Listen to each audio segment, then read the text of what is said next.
Stadium in Philadelphia. It is rocking tonight. Sold out to capacity. The Giants are in town, and so many times these two teams who have met since 1933 have met with so much on the line, and that could well be the case tonight. The standings in the National Football Conference's Eastern Division, Phoenix surprisingly out on top. They are 4-2. The Giants with a win tonight will stay with Phoenix, and Washington at 3-3. For Philadelphia, it's a little young in the season, but they know that they need a victory tonight. Hello again, everyone. I'm Frank Gifford. We're delighted you're with us. We think we have a good football coming your way. Al Michaels is winging his way out west for the continuation of the National League Championship Series, which will be on tomorrow night here at ABC. Dan Dierdorf is with me, and Dan, both of us have played here in Philadelphia. This is a wild football town. They are enthused about this football team, but at 2-3, even this early in the season, they could dig themselves into a hole. Yeah, the prospects, Frank, of dropping 2-4 can't be attractive to the Eagles, and you're right, they're excited here. They haven't had a Monday night game here at the Vet since 1981, and Eagles desperately want to prove something, and that is that they're on the same level with the Redskins and the Giants. The Eagles have lost the last 8 out of 9 games with New York, and until they're able to make that next step up by beating a team like New York, they're going to stay a level down. That's why they desperately want to win tonight. Meanwhile, the Giants are 3-2. They could stay tied with Phoenix with a win tonight. They're not playing well, though. We talked to Bill Parcells, and they are ranked so low defensively. They're giving up the big play. He doesn't like what's going on at all. No, he's really not pleased with it, because if you really look at the New York Giants, their big bread and butter is their ability to run the football. Joe Morris, their leading ball carrier, is averaging less than 3 yards a carry. 2.9, doing very poorly on first down. That's got Bill Parcells furious. Also, if you look at the New York Giants, they have to protect Phil Simms tonight. You saw her open about the Hunters. Reggie White led the NFL in sacks last year with 21. He's already got 5 so far this year. And right tackle Doug Riesenberg has to keep White off of Phil Simms tonight if the Giants are going to be effective. There is Reggie White. A quick look at the big man who will work primarily from the left side and then from the middle when Buddy Ryan goes into his now famous bear defense. They call it the 46. Most every team in the league, they're not shy about it. They all have a version of it. Raul Alegre is back for the Giants. Missed last week with a pulled muscle, and the Giants last week used Paul McFadden, an Eagle field goal kicker of a year ago. The Eagles have won the toss, and this is a fired-up crowd here tonight. We have been in and around the city now for a day and a half, and they are talking nothing but the Eagles. And what they are saying is what we mentioned at the opening. They need a victory tonight. The rookie from Idaho State, cut by Miami early in the season with a lot of speed, John Beals. Alegre hangs it high to the 5. Beals with an open field.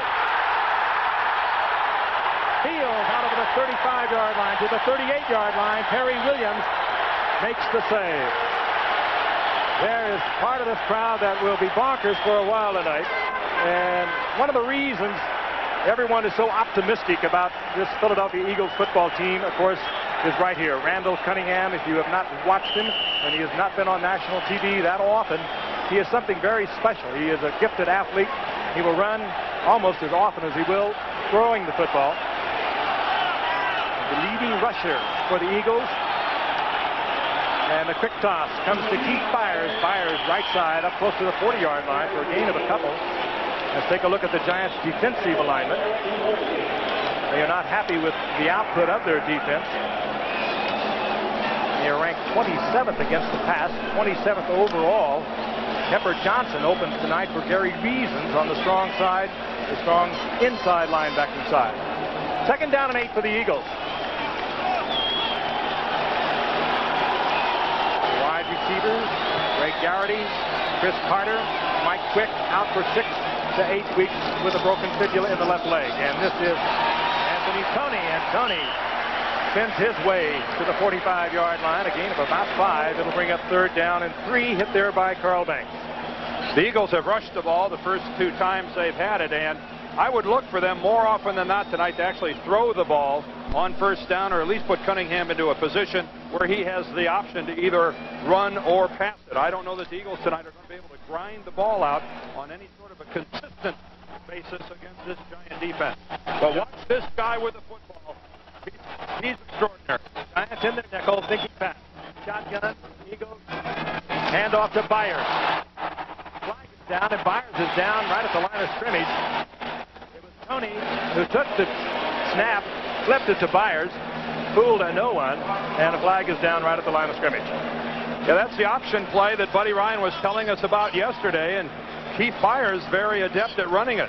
Keith Byers options down the line of scrimmage, sees what the defensive end is going to do, and then pitches it.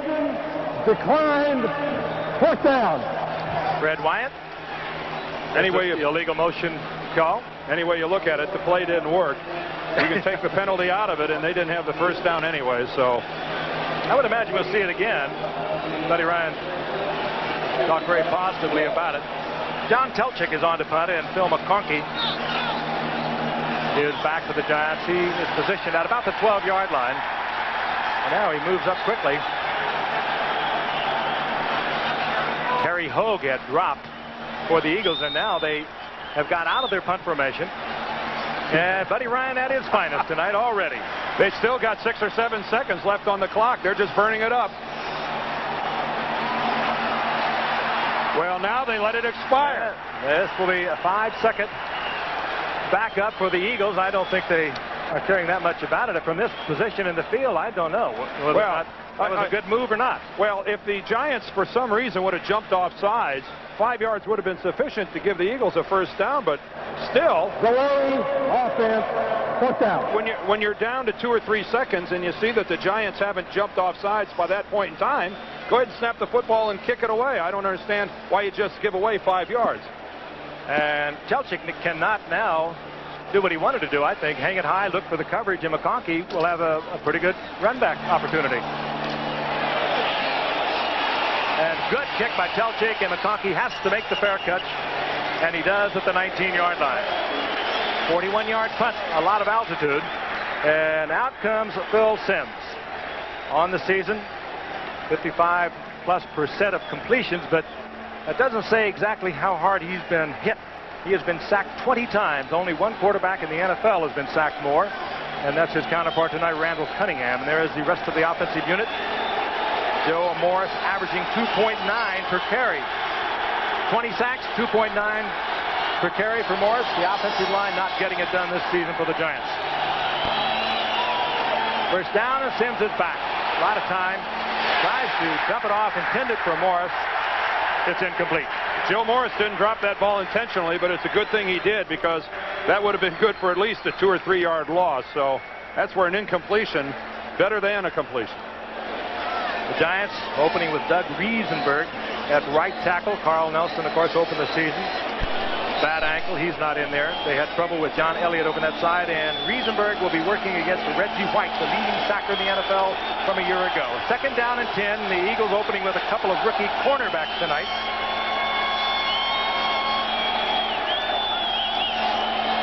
Morris turns the corner. Flag is all over the field. Morris got a good block by Billy Ard. He was able to turn the corner, but the flags are down. And we may get a hold by one of the linemen coming out from the inside. That may have been Billy Ard.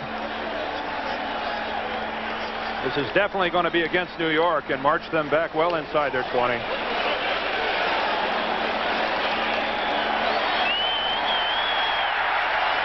And the Giants will be backed up with the holding indicated.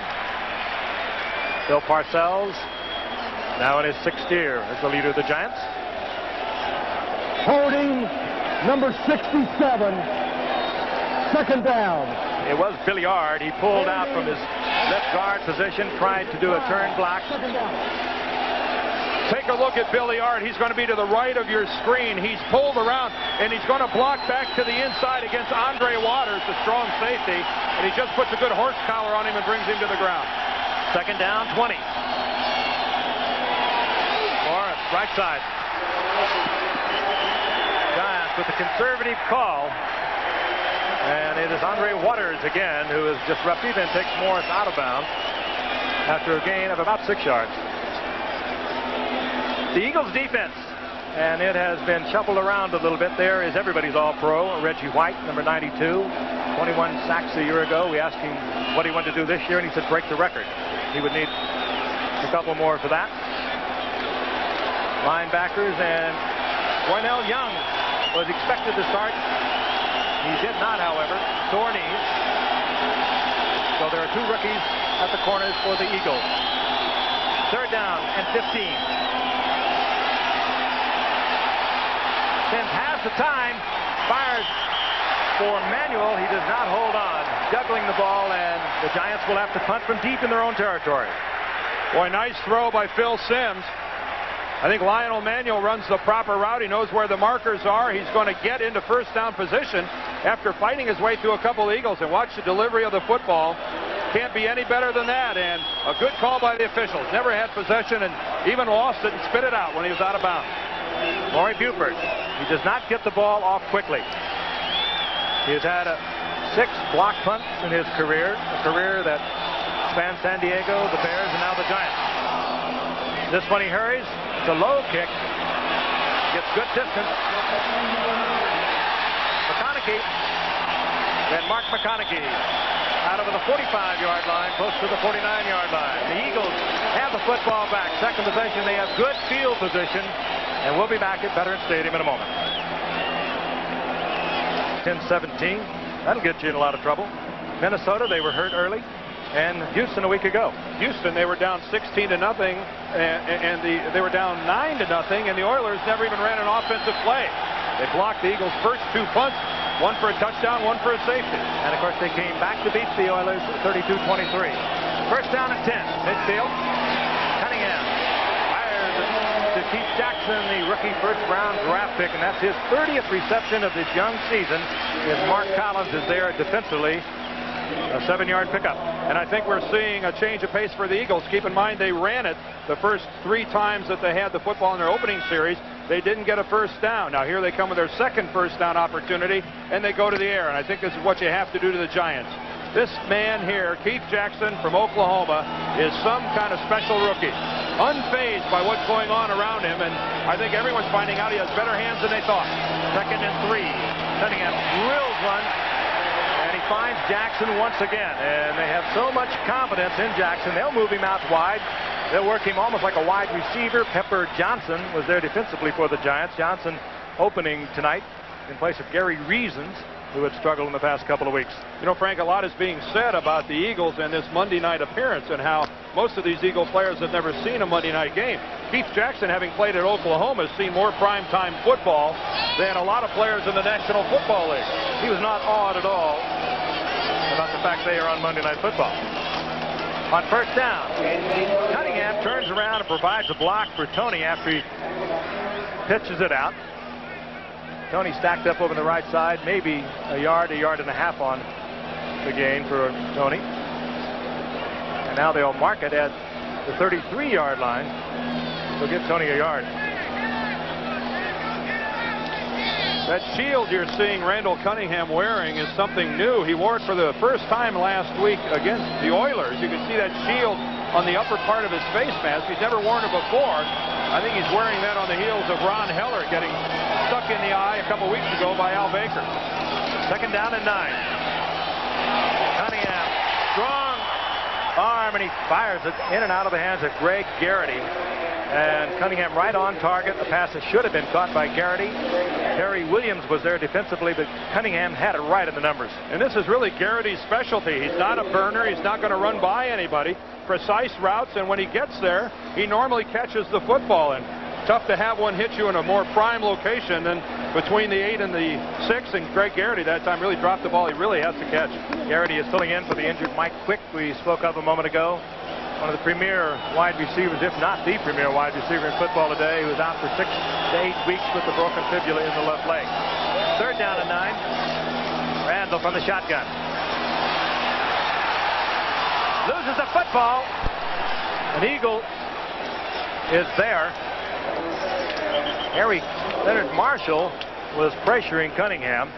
Cunningham stepped up as though he was going to run the football, and Ron Heller covers it for the Eagles. So Leonard Marshall playing back to his Pro Bowl ability after being troubled with a pulled groin muscle for the first couple of weeks. Telchik to punt for Philadelphia. Powering kick. Telchik looking for the coverage. He doesn't get it. And the Giants will have their second possession at the 20-yard line following the touchback when we come back to Philadelphia. Donald, 35 yards and a touchdown. The final score, Philadelphia defeating Green Bay 17-13. It was Philadelphia's last championship, Vince Lombardi's only playoff loss. And as we look at Liberty Place, the symbol of the new skyline here in Philadelphia, of which they are justifiably proud. To think that 1960, a long time ago, Dan. And it's been a while since I've been in a city that was as turned on as the city of Philadelphia has been this week getting ready for tonight's game. Giants first and 10. No score, first quarter from Philadelphia. Joe Morris powers his way for about 4 up close to the 25-yard line following the block of Damian Johnson. And the other block that he followed was Mark Bavaro out in front of that play. Good look there at Bill Belichick, the defensive coordinator of the Giants, constantly changing his fronts, trying to anticipate what the Eagles will do the next time they get the football offensively. One of the best in the business there, Bill Belichick. They mark it close to the 25-yard line. We'll call it second down and 5. Bill Sims looks it over. Carson hits an eagle at the 30 and spins up to the 33-yard line. He has first down yardage.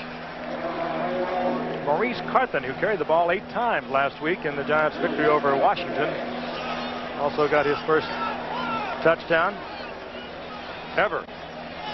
Very tough day for Maurice Carthen, who had lost his father prior to the Redskins game and quietly played last week's game before attending his father James' funeral the next day. First down and 10, the Giants at their own 33-yard line. A lot of time for Sims, and Bavaro was wide open. And Bavaro carrying Eagle tacklers to the 48-yard line. Reichenbach was there first for the Eagles. Mark Bavaro is starting to work his way back into shape, both mentally and physically. I think the endurance is there, but after a training camp holdout, it just wasn't automatic for this all-world tight end to just get back into the game. A simple route working underneath the zone. The Eagles playing it a little bit too deep. And this guy, what he does best is block for the run, but when he gets the football under his arm, look out. Tough to bring down. The Giants at the 49-yard line, first and 10. Carson again right side, and Carson inside Eagles territory. Gain of a couple. It'll be second down and 8. Working over on the left side where Reggie White makes his home.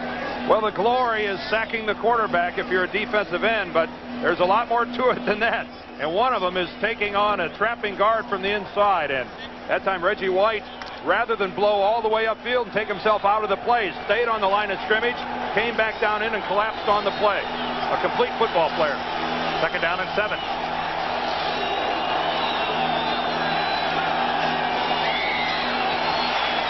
Sims with a lot of time, and again Bavaro was wide open, and the Eagles knew they were going to see that again. You have got to cover him with more than a linebacker, and that time Bavaro just blows by the linebacker, and the tight safety Andre Waters was in double coverage.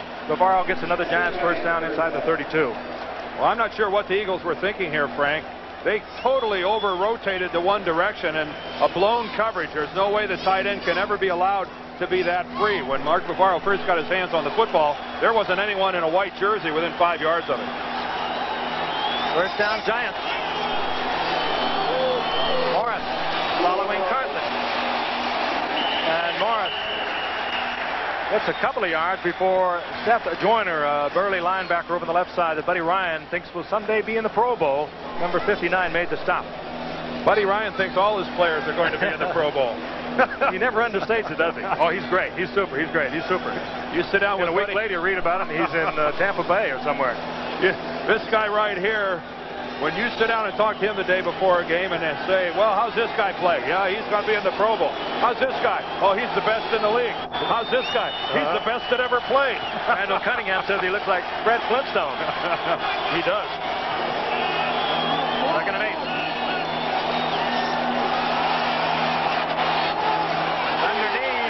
Circling out of the backfield with Morris, and it was Joyner again, and Morris gets to his feet, but it was a rocky rode up to his feet. He really was hit by Joyner. Well, I'd say that time Joe Morris was probably the third receiver that Phil Simms looked at. He worked the left side of the field, finally comes back across the middle, and this is just good, solid coverage. Look at Joyner put the hat right in the face of Joe Morris. Maybe Buddy was right. That's a big-time hit by Seth Joyner on Little Joe. Adams is in on 3rd down and 8, number 33 for the Giants. Good receiver out of the backfield. Eagles thus far, no pressure on Phil Simms. McConkey in motion. Simms looking for Bavaro. That time Bavaro picked up and covered by Wes Hopkins. Well, the Eagles gave up a lot of yardage, gave up a couple of first downs to the Giants as they marched down the field, but when they had to hold, they did. 4th down, and out comes Allegre. And it will be a rather healthy field goal attempt. Somewhere in the neighborhood of 48 yards. Probably officially it'll be 47 yards as it'll go down just inside the 48-yard marker. Raul Allegre, TWK, this week's kicker. This last week with the full groin, 5 of 6 in the first 4 games. A lot of distance and a whole lot of accuracy. And the Giants strike first, 47 yards. And that fine effort by Allegre. And that one would have been good from over 50. This one clears the crossbar easily. And more importantly, he gets it up quickly from a distance that's so important. The Giants lead 3-0. Entertainment figures who make this city their home, and they're proud of their Eagles. And Allegre, who just hit the 47 yards out for the Giants, puts it in play, and Sean Beals brings it out. Beals close to the 25-yard line, hit there by Perry Williams. We've got an Eagle player down on the field at about the a Giant player. Sheldon White, the rookie from Miami, 3rd-round draft pick for the Giants.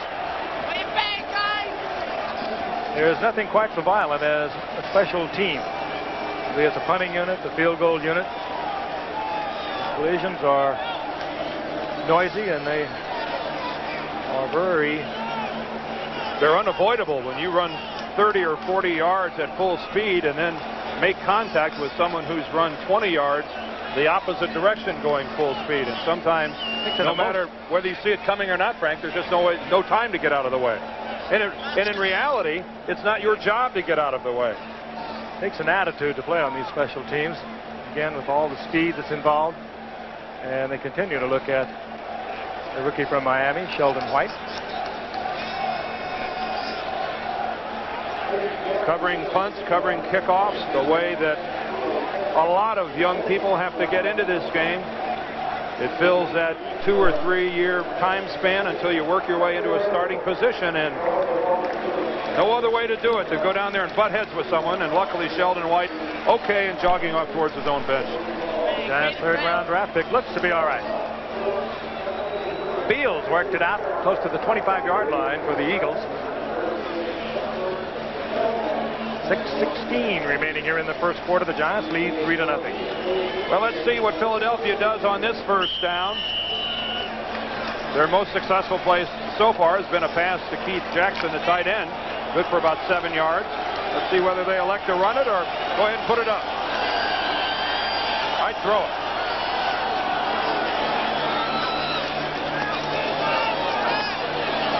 Cunningham and square-handed Keith Byers, who turned into quite a receiver, considering he's from Ohio State when he did not do a whole lot of that. Makes a fine catch and gets 8 yards out of it. If he would have been closer to the sidelines, Byers would have been called for juggling the football, but that's what he does. But he gets it under control before he goes out of bounds. Look at that, one hand to the other, but you can see clearly he gets it under control and has possession of the ball before he tap dances out of bounds. I think that's what the Eagles have to do on first down. Throw the football, the short and medium range pass. 2nd and 2, and it's Tony over the left side, and Tony has first down yardage out over the 35-yard line. Giants, meanwhile, defensively are going to attempt to shadow Randall Cunningham, who has not broken out of the pocket tonight, but that could come at any moment. That'll be interesting, Frank, to see who it is they use. Matt Darwin, by the way, is coming out for the Eagles left tackle, and Ken Reeves, who filled in for an injured Ron Heller a week ago at right tackle, has now moved in at left tackle, number 66. And Byers checks out on the first down play here as well, as the Eagles go to only one back. First and 10 Eagles, just beyond the 35-yard line. Picked up in that backfield. Cunningham stays on his feet, avoids one Giant defender, Eric Dorsey, but down he goes with Leonard Marshall and Carl Banks in on Randall Cunningham. Well, that's a busted play. Somehow Cunningham and Anthony Toney run into one another. And Cunningham, I don't know whether he was going to keep it or whether or not he was going to hand it off. Watch how he and Toney collide right here. And Toney having no idea what's going on, and Cunningham either, for that matter. By looking at that replay, very difficult to tell which one of the two made a mistake. Trust me, one of them did, if not both. Second down, 17. Good blitz down for the Giants. They like to go with it. They drop into a zone. And the zone messes up what I'm sure the Eagles felt was going to be a blitz situation on the second and long yardage, as they tried to get the screen past the Byers, and Lawrence Taylor got right in the middle of it, as he's prone to do. And you know who else is in the middle of it is Leonard Marshall. But let's watch Lawrence Taylor. See, watch Marshall come into the play. He's going to be cut, and he's going to float right out into the middle of it. He's got the up front coverage, and here comes Lawrence Taylor from behind. And really, Cunningham took a real chance in throwing that ball. That was perfectly defensed by their all-pros, Marshall and Taylor. Quick kick, third down, 17. Randall Cunningham will do this. He did it earlier in the year against Minnesota. And this time he gets good yardage, and here comes Terry Kennard, who is probably thinking along those lines, but you never know. Cunningham, from that shotgun formation, can do a lot of things, and one of them is be very effective as a kicker. He probably is the best punter on this team. A smart play with that down and distance. Race for the lead in the AFC East heats up on the ball. Back at Veterans Stadium in Philadelphia, the Giants lead the Philadelphia Eagles 3-0, 4:40 remaining in the first quarter. As we look down at the jam-packed crowd here from the Goodyear Blimp Enterprise hovering high overhead. Double duty for the Enterprise today. They were also up the National League Championship game between the Mets and the Dodgers, and there is Lawrence Taylor, who has made already a couple of key plays for the Giants tonight. He's been very effective in his career against the Eagles. I'll tell you more about it. First and 10 Giants from their own 25-yard line. Sims dumps it off. Good coverage downfield, considering the Eagles tonight are going with two cornerbacks, number 42, Eric Everett, a rookie fifth-round draft pick, and Eric Allen, number 21, another rookie cornerback. Well, here's the big guy, Reggie White, playing run first, going to the outside, then trying to beat Riesenberg, and he gets away to the inside. But in reality, he didn't make that break until he saw Sims go ahead and getting up towards the line of scrimmage. Credit to Phil Sims, though, that time with a smart play. Seeing he was going to take the sack, he effectively got rid of the ball. No loss of yardage. Second and 10. Carson on second and long. The Giants, Guess who? try a trap play, and they get a yard out of it. Reggie White, Mike Pitts played that extremely well. Let's watch the big guy again, number 92, 6'5", 295 pounds. Uncanny agility, quickness, ability to stay on his feet. Played off the trap of Billy Ard and got in and made the play for no more than a half a yard gain for New York. Less than a yard, call it third down and 10. Adams, number 33, in the offensive set for the Giants. Good receiver from the backfield. McConkey. And McConkey gets first down yardage out close to the 40-yard line. A gain of 14. And Phil Sims is limping. Started to go to the sidelines and changed his mind, came back into the huddle. And I don't know what was more impressive, the catch by by McConkey, or staying on his feet after the catch. Reggie White trying to get back to the inside. Phil Sims is going to have his arms up in his face, and that just can't be very comfortable to have 300 pounds come down on your face like that. They've been worrying about that. Riesenberg at right tackle against Reggie White on first down. Sims fires it complete, and it goes to Stephen Baker. Beautiful.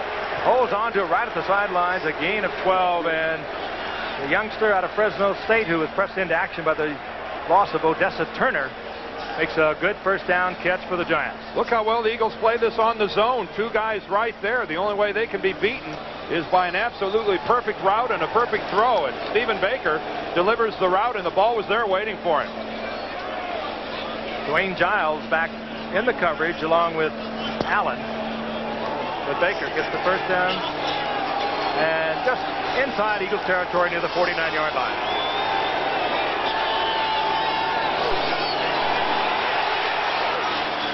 Sims under pressure, tried to get the screen off to Morris. Now, who do you think might have been applying some pressure? Now, let's take a guess.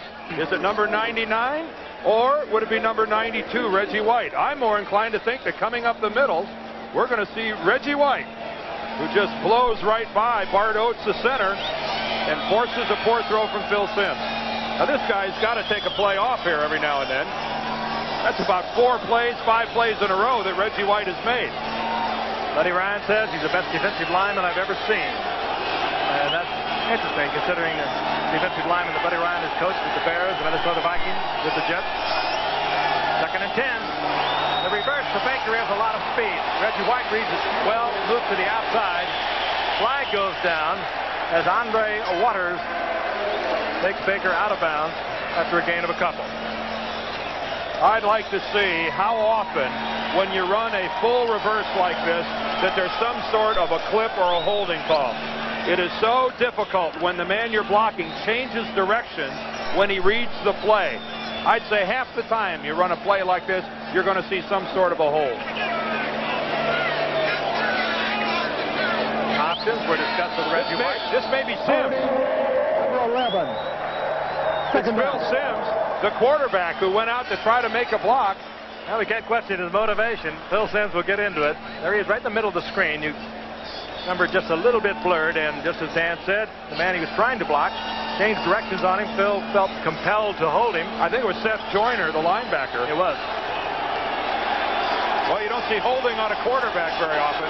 2nd down and 20. The Giants now at their own 40.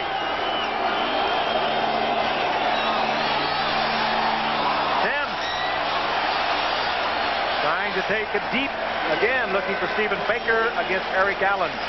Eric Allen, good position, and Sims, seeing that early on, just overthrew everyone. You know, with that holding on Phil Sims, I hope one of the offensive linemen took the opportunity to yell at him in the huddle.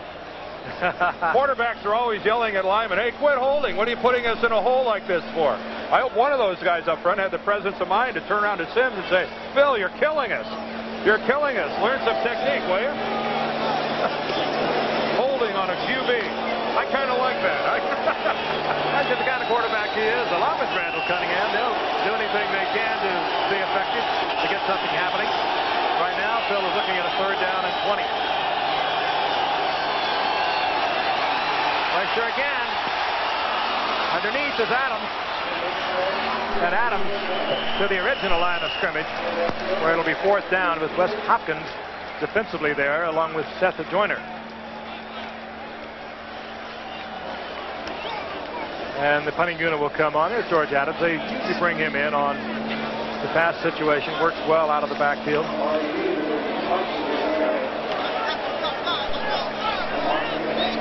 R.E. Gifford on for the Giants. And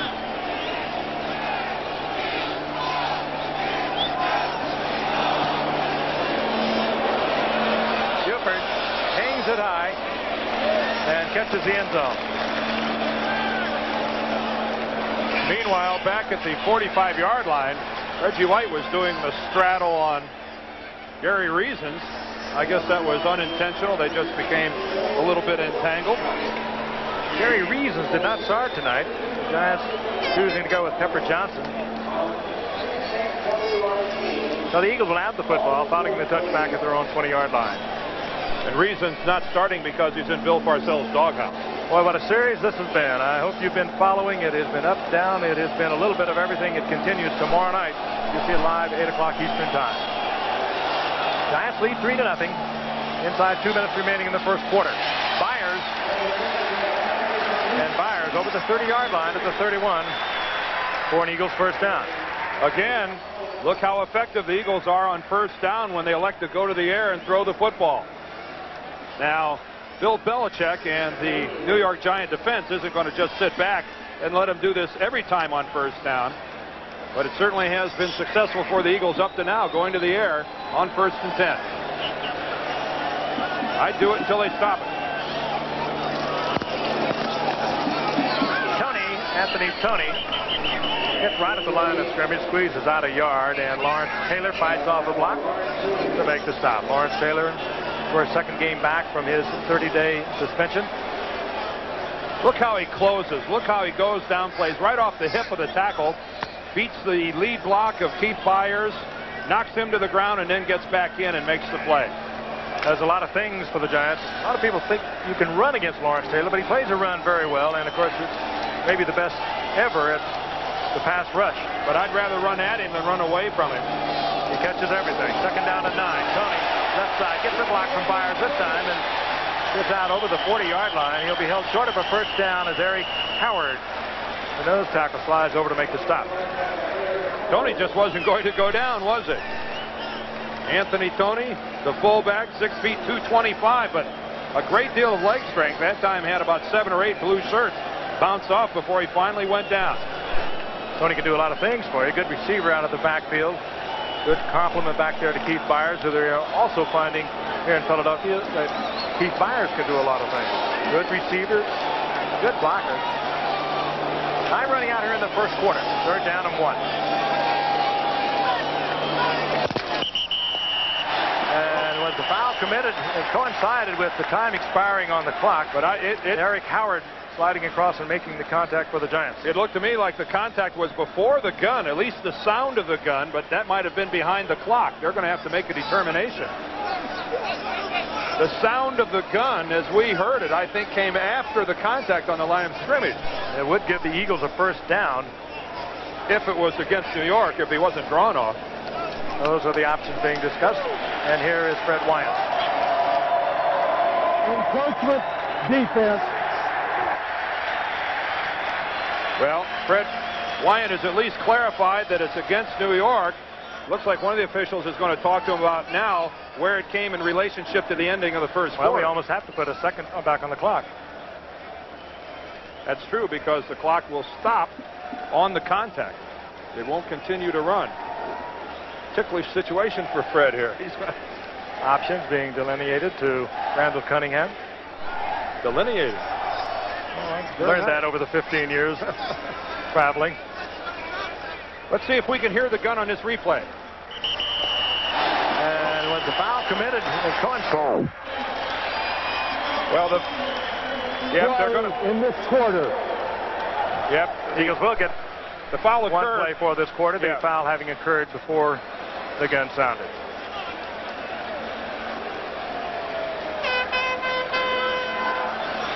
Eagles on the season 2-3. The Giants are 3-2, and of course Phoenix out in front of the National Football Conference's Eastern Division. They are 4-2, and I'm sure interested spectators tonight. Final play of the first quarter, unless we have a defensive foul. Underneath, Tony. And Tony close to first down yardage. Gain of about 9. Harry Carson defensively for the Giants, along with Pepper Johnson. And that is the end of the first quarter. We'll be back after this message.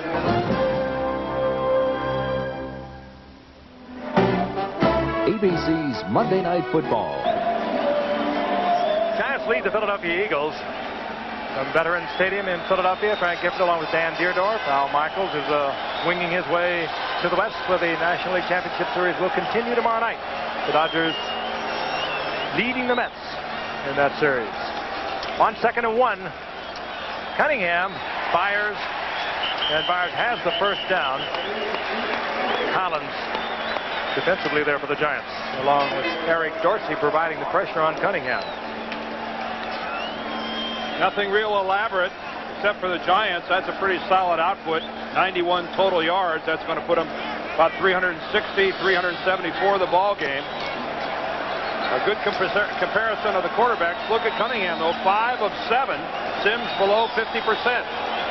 extremely effective on first down. If I'm the Eagles, I keep the ball in the air. And there's a flinch by the right tackle. That's going to be offside. Ron Heller on the right side. Ron Heller gave her the old double clutch.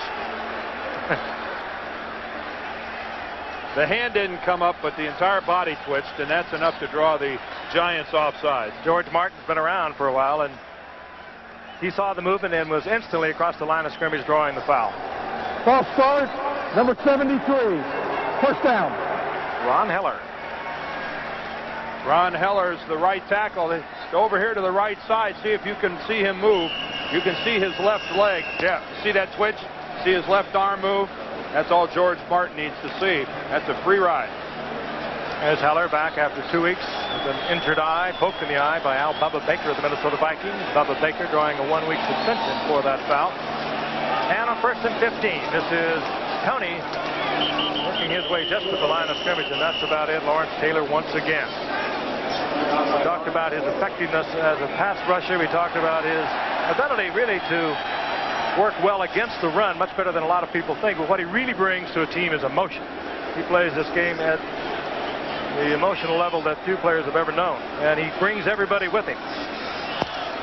There's no question that the great players make everyone around them a little better. I think Lawrence Taylor is the type of player that makes everyone around him a lot better. Second down, 14, and Cunningham is back. Over the middle to Keith Jackson, the rookie tight end, third reception of the night. Gets inside the 40-yard line, close to the 36-yard line. You have got to love this Keith Jackson. The maturity, the ability to run precise routes, get in a crowd and catch the ball from a guy who comes from a wishbone offense at Oklahoma. I think even the Eagles, who thought they had something special coming in when they made him their #1 pick, are even a little bit taken back as to what kind of receiver Keith Jackson is at such a young age. Third down and 7. Shotgun for the Eagles. Cunningham fakes the draw play to Tony and then fires one intended for Jackson once again, and it goes to Chris Carter, but I think that might have been intended for Jackson. They were right on a line, and Carter comes down with the football. 19-yard pickup. Well, the fake in the backfield initially freezes everyone in a blue jersey. And then once he's to the outside, let's take a look at Randall Cunningham. He's so dangerous when he's on the move. Now, it's really unusual to see a guy working underneath the way Keith Jackson worked right there. You really have to think, though, looking at it, though he intended to throw it to Chris Carter, but Keith Jackson almost got in where he wasn't welcome. Wouldn't that have been something if he would have batted the ball away when Chris Carter was open? Deepest penetration for either team thus far in the evening. The Giants leading 3-0. 1st and 10. Cunningham rolls left. Awkward position, but he is a very gifted athlete. Spins around and fires it once again to Jackson. Flag is down. That's the line of scrimmage. And illegal motion, I do believe. And now Jackson is not slow getting up. Eager to get up. He's a little walking gingerly on one of his legs. Again, flag down. Motion, number 80, first down. And Chris Carter illegally in motion for the Eagles. They'll be backed up 5. It'll be second down and 15. The way the Eagles are completing passes, I would go in the reverse of the old axiom, use your running game to set up the pass.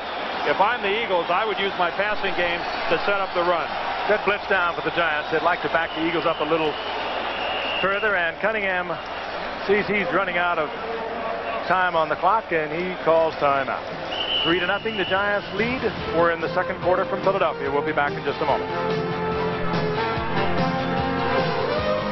The Giants' first playoff game of the 80s was played here in Philadelphia at the 1981 Wild Card playoff. Scott Bruna, the quarterback, finds Leon Bright a first quarter touchdown. New York defeating Philadelphia 27-21. The Giants would go on to lose in the playoffs to Super Bowl champion San Francisco, who would defeat Cincinnati.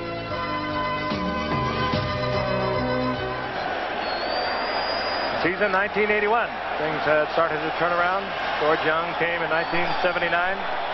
Parcells is now in his 6th year. Meanwhile, back live action in Philadelphia with the first down and 15 at the Giants' 23-yard line. Timing pattern and into the arm was Carter. Good concentration on the part of Carter. 17-yard pickup.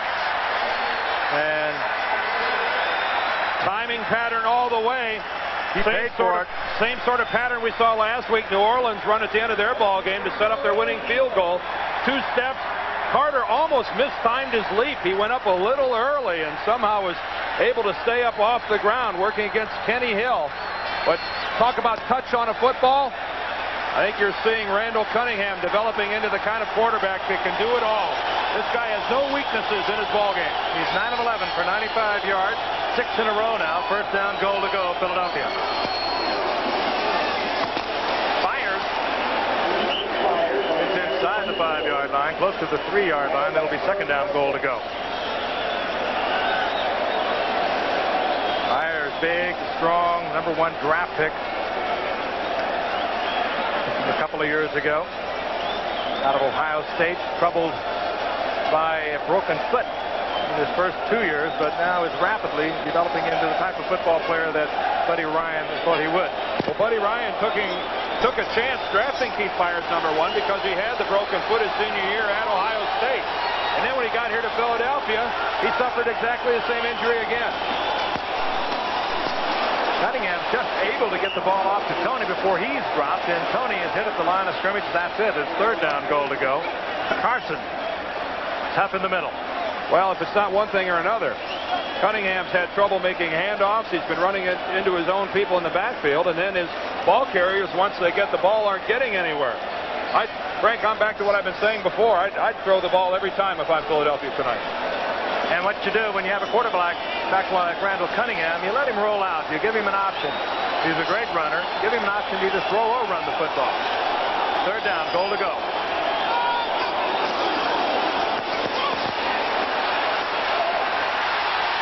Look at that agility. Something special right there. Jimmy Giles, the receiver. Cunningham, by all rights, hit by Carl Banks. And he should have been down. He maintained his balance. We talked about his athleticism, and he fires in the corner. Beautifully executed rollout. Ladies and gentlemen, Randall Cunningham is a ready for prime time player. This guy has not been seen by many national audiences before, but I think you're starting to get the drift as to what kind of football player plays here in Philadelphia. Randall Cunningham, that is a big-time play. Luis Zendejas on to the conversion, and the Eagles have taken the lead.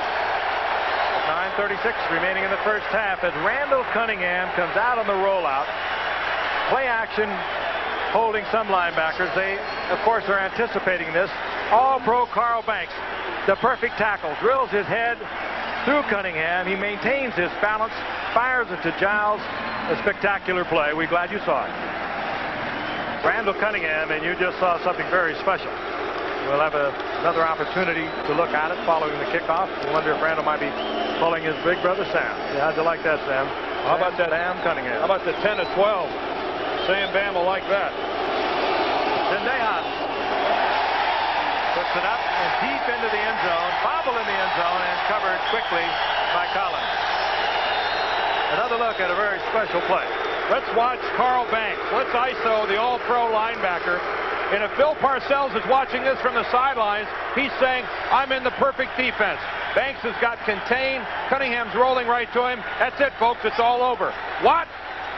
Look at him bounce back, stay on his feet, and throw a touchdown. And if you think you can't believe it, how about Carl Banks? Tough to play it any better. You can say he should have wrapped him up. Nobody is going to make the tackle on Randall Cunningham on that play. Banks played it as good as he could. Eagles lead the Giants 7-3. First and 10 Giants to their 20-yard line. Morris. The Eagles now fired up. Loss of a yard, and Mike Golick was there first for the Eagles. A note, by the way, on that touchdown catch by Jimmy Giles. That was his first catch of the year. And the Giants remember Jimmy Giles. Last year he sent the Giant game into overtime with a 40-yard touchdown catch in the last minute. So right now the Eagle passing game, something the Giants can't seem to decipher. That's the time remaining in the first half. The Giants, second down and 11. Sends Bavaro.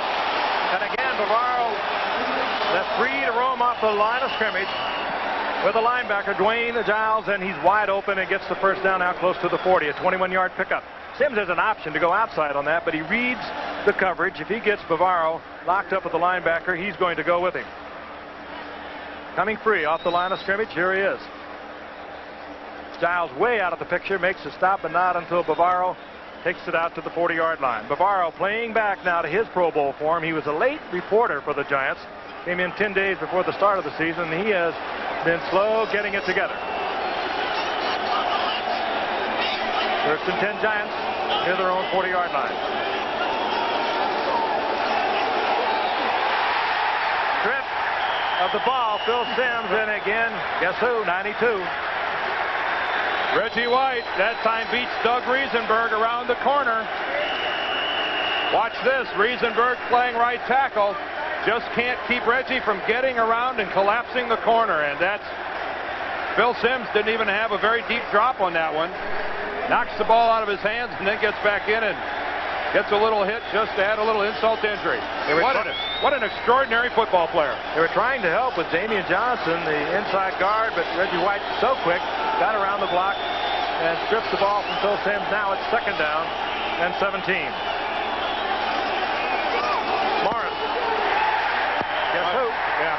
He's having a night. He beats Bavaro this time. And Bavaro, one of the finer, if not one of the best blocking tight ends around the league. This is getting redundant, but there's Reggie White. The guy plays everywhere, this time all the way around to the outside. Now, hey, a guy 6'5", 300 pounds isn't supposed to be able to go outside the tight end and come all the way back in and make a play off right guard. He's so good you can't even hold him. Yeah, it's not natural, folks. It's not right. Third and 17. Now the crowd begins to get into it. Yeah. Sims with the time. Bavaro comes right back with the clutch catch out to the 45-yard line, but he's short of the first down. Gain of 12. Now, I guess Reggie White going to come over to the sidelines on this fourth down situation. You know, there are other things you can do rather than get the sack. Watch Reggie White come all the way from the outside. Look at him get underneath Riesenberg, drive him all the way over backwards, and get in there and pressure Sims. The fun by Buford. Handled there by connecting. You're going to see players for the Giants start calling timeout on the offensive line when they see number 92 lined up across them. Eagles get the football back. They'll have a first and 10 at their own 17-yard line when we come back. Crowd, a noisy crowd here at Veterans Stadium in Philadelphia on a beautiful night for football. Very busy little blimp hovering high overhead. They were in New York today for the Mets-Dodgers game, and the Enterprise is now with us once again. First and 10, the Eagles. Myers comes down with the football close to the 23-yard line. Mark Collins defensively there for the Giants. Talking to Randall Cunningham before the game, and he was talking about their 32 unanswered points last week against Houston, and he said it really was because how effective we were passing the football. It wasn't until after 20 or 30 plays of throwing the ball well that our running game really started to click in, and I think that's exactly what they're doing now against New York, being successful with the pass. Second down and 6. Cunningham slipped as he dropped. Was able to hand the ball off to Tony, and Tony gets up close to the 25-yard line, a gain of a couple. It'll be third down and 3, but Cunningham, in his appearances against the Giants, has not been able to move the ball very well. He has passed for about 45%. They have been his toughest opponent, but he has 9 in a row at the moment, 11 of 13 for 103 yards, and he's solved the problem at least thus far tonight. But he's having trouble handing the ball off. I don't understand what's going on in the Eagle backfield. That's the third time Cunningham's fallen down attempting a handoff. Third down and 3 from the shotgun. Cunningham tried to squeeze it into Byers, and he was well covered. Pepper Johnson was there. Harry Carson. I think it's Carson's hit that's really going to jar the ball loose, and that's a completion and a first down all the way. If it isn't for Harry Carson, timing his hit on Byers just perfectly. Telchik to punt. Had 3 punts blocked this year, 2 last week. 1 led to a safety and 1 led to a touchdown. They put the thrill back in the punting game. Not a good kick by Telchik. McConkey steps up to the 43-yard line. And we'll have good field position for the Giants at the 46-yard line. Reggie White. You're watching quite a performance tonight, but he talked about his most memorable moment in football. My most memorable moment is when I took the ball from Doug Williams and ran for a touchdown. It was real exciting. When I got around the corner and hit Doug, I figured, hey, I got a sack. But when I realized that, hey, I got the ball too. So when I realized that, I was able to take it away from Doug and run it for about 70 yards. And that was probably the greatest moment of my career. Reggie White is working on another one tonight. Phil Simms whips one out to Lionel Manuel on first down. Manuel short of the first down near the 45-yard line of the Eagles. Thing to keep in mind with that 21 sacks you see there under Reggie White's name, that came in only 12 games last year. Reggie sat out the strike with the rest of his teammates. 21 sacks and only 12, 1 shy of the NFL record. Mark Gastineau had 22 back in 1984. Of course, that in a 16-game season. On second down and 1, Reggie White on the stop with Joe Morris, who twists and turns his way for a first down. And we'll see Mark Gastineau next Monday night against the Buffalo Bills. The Bills off on a 5-1 start behind quarterback Jim Kelly. Cornelius Bennett certainly has bolstered one of the finer defenses now in pro football. And the Jets, Kenny O'Brien and Wesley Walker have been hot early in the season. They're 3-1-1. 3-1-2 rather. And we'll watch them next Monday night. On first down. Simms. And Bavaro is open. He almost pulls loose and does get to the 18-yard line. 23-yard pickup, and Reggie White was into it again. Well, Phil Simms never saw the completion of this play. Let's start off with Reggie White again working on Riesenberg, who's just giving him the outside, turning his shoulders. Watch the hit on Phil Simms. He never sees this one. But a superb throw by Phil, stays with it. Look how he leads Mark Bavaro, and again, Mark Bavaro open down the middle of the field.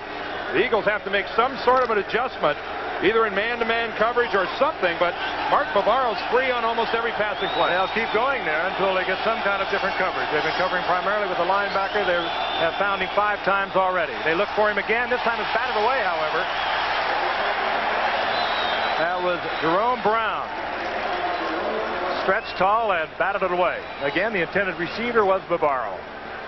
We talked to Jerome Brown yesterday and asked him what kind of an influence it was, what kind of a positive thing it was to line up next to Reggie White on the inside, and he said there's no way I can tell you what it means to me. The advice I get knowing that I've got that kind of a football player next to me, and that time good instincts, doing what a defensive lineman is supposed to do.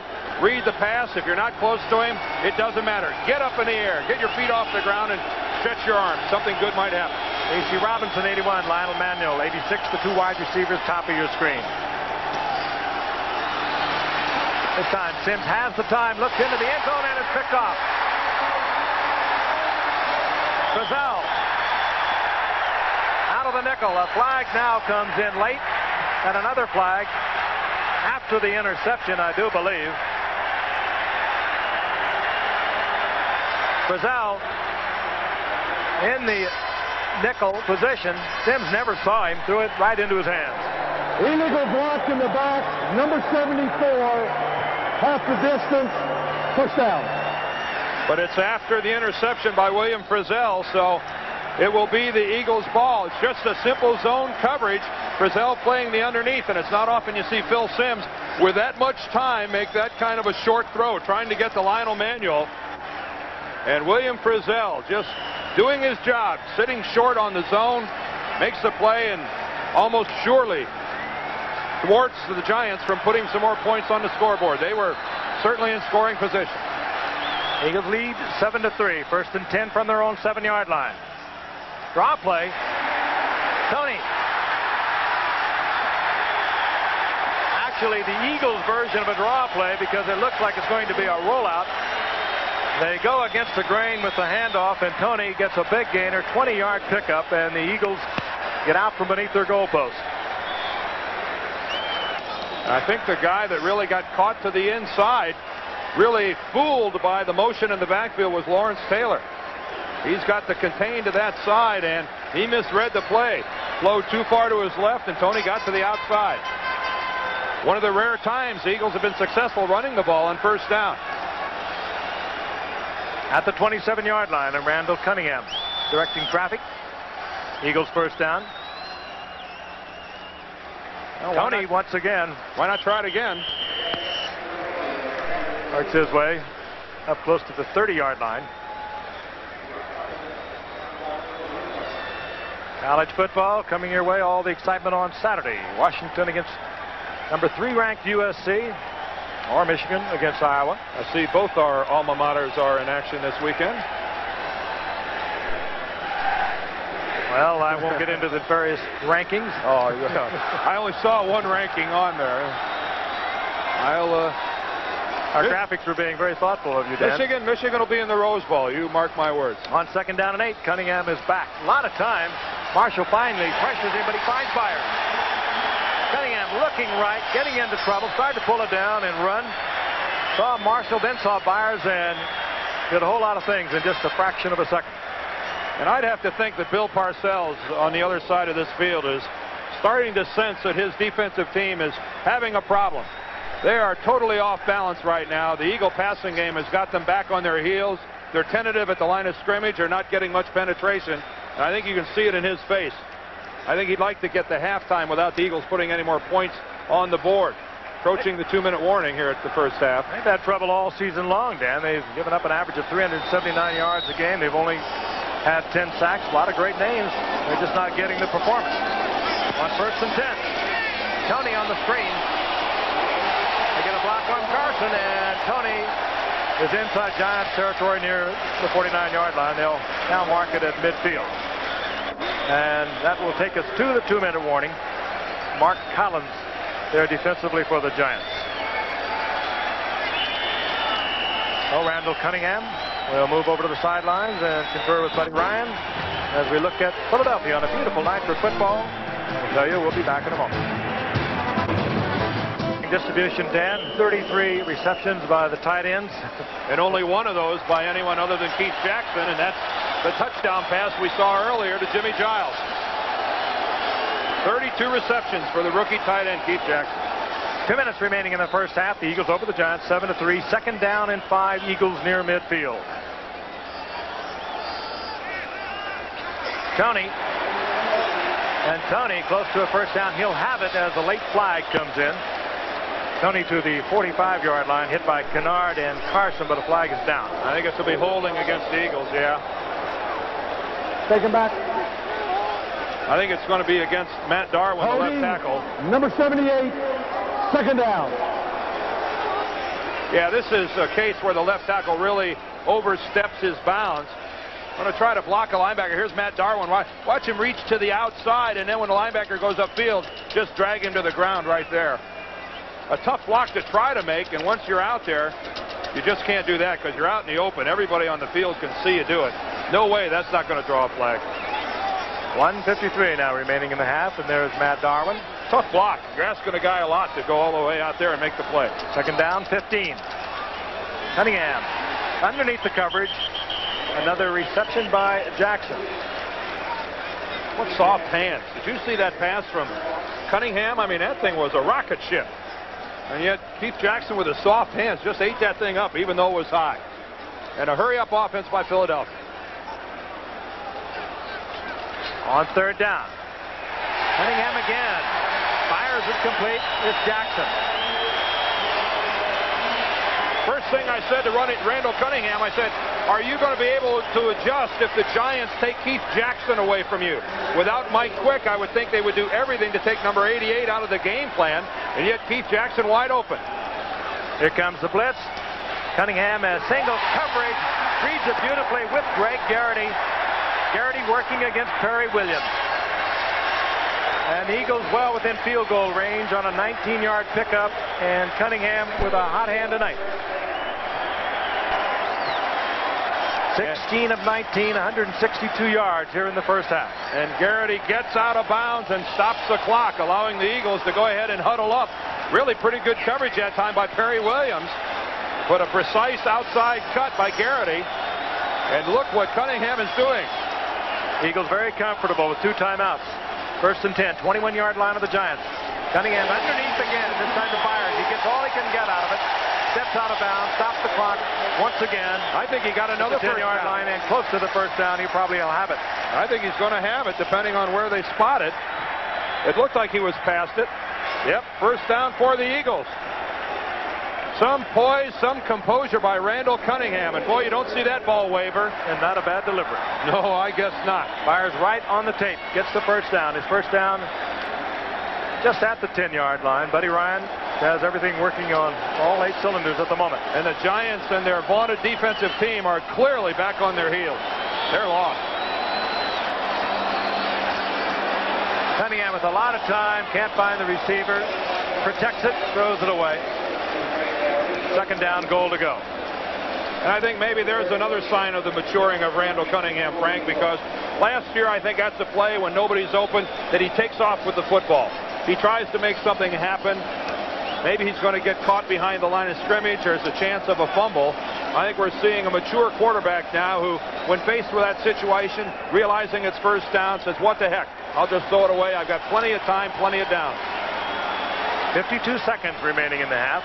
Eagles leading 7-3, threatening again. Cunningham gets away from the blitz. Flag is down. But Cunningham got away from Taylor. And Carson made the stop, but a flag is down. It came in late.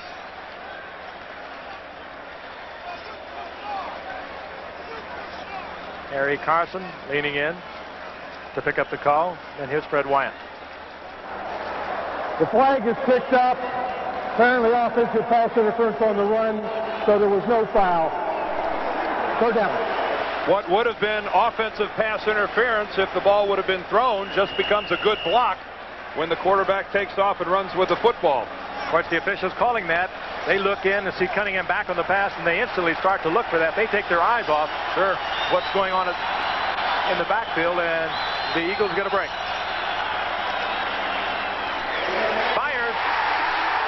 Byers, a sure-handed one out of Ohio State, takes the reception. Super drive by the Eagles. Jackson and Byers, and the athleticism of Randall Cunningham. And the Eagles have it all together here in the second quarter. Let's look again. Randall Cunningham said, I'm looking forward to this opportunity to showing everybody what I can do. And I don't know what he could do better than he's done here in the first half. He's gotten a lot of help as receivers are holding on to the football. That time, Keith Byers with a touchdown. Then they up. 25 seconds remaining in the first half. With the Eagles ahead by 11. Well, look again. Dropping back, and Byers again with the sure hands. Looks right in. Knows where the end zone is, and takes it in. 93 yards on 11 plays, using 2 minutes and 47 seconds. Here comes LT on the blitz, and look at him get inside Matt Darwin like he wasn't even there. Knocks Cunningham over backwards. And the Eagles, who have had problems early this season and falling behind early, now get the opportunity to have it the other way around. Let's see whether they're mature enough to play good, consistent football with the league. We've got a New York Giant down on the field, someone injured on that extra point. And that's Harry Carson down at the 5-yard line. And something happened to Harry on the extra point by Philadelphia. Byers, as you saw a moment ago, has 7 receptions. Jackson has 5 receptions. They have accounted for 12 receptions from Cunningham. And here is the man we spoke of a moment ago, is finally maturing into the type of football player that Buddy Ryan anticipated he would be when he drafted him first back in 1986. His first player drafted with the Eagles. The irony here is the 2 most dominant receivers for the Eagles in this game are from Oklahoma and Ohio State. Stop and think about that. Oklahoma and Ohio State providing the 2 most talented receivers for the Eagles. Of course, Mark Bavaro having a big night on the other side for the Giants, and Harry Carson isn't going to wait for the end of the first half. He's going to head for the locker room.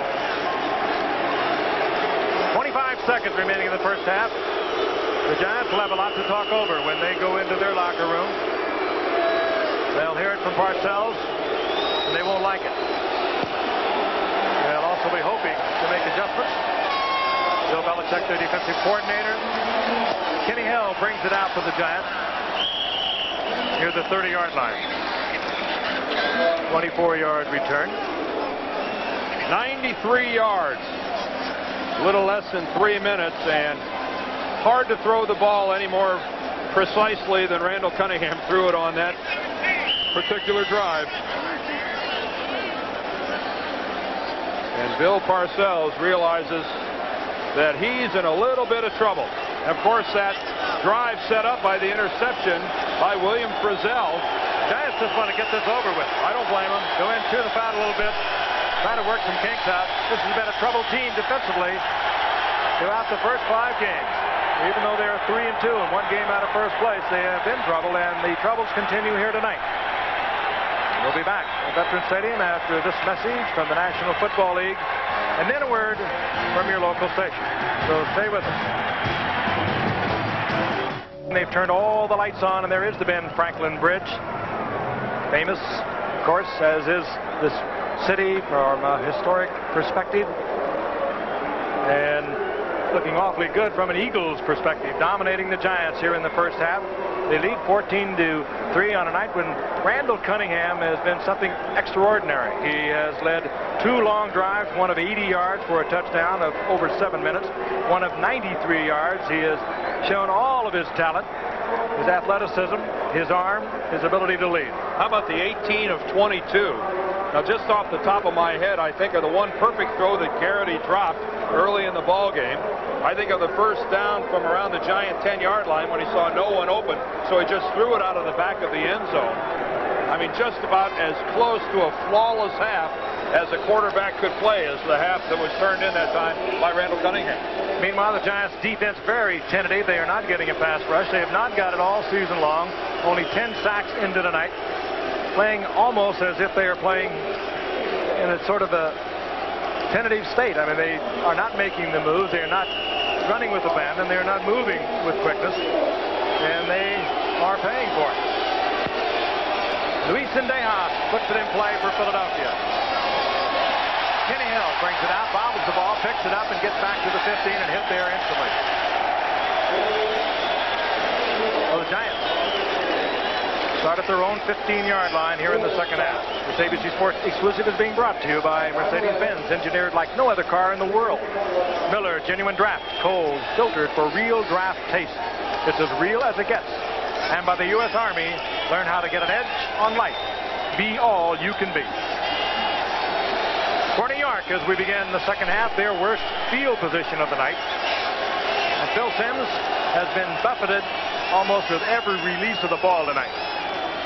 Hand off is to Morris. Cuts behind Ard. Had to cut behind Ard.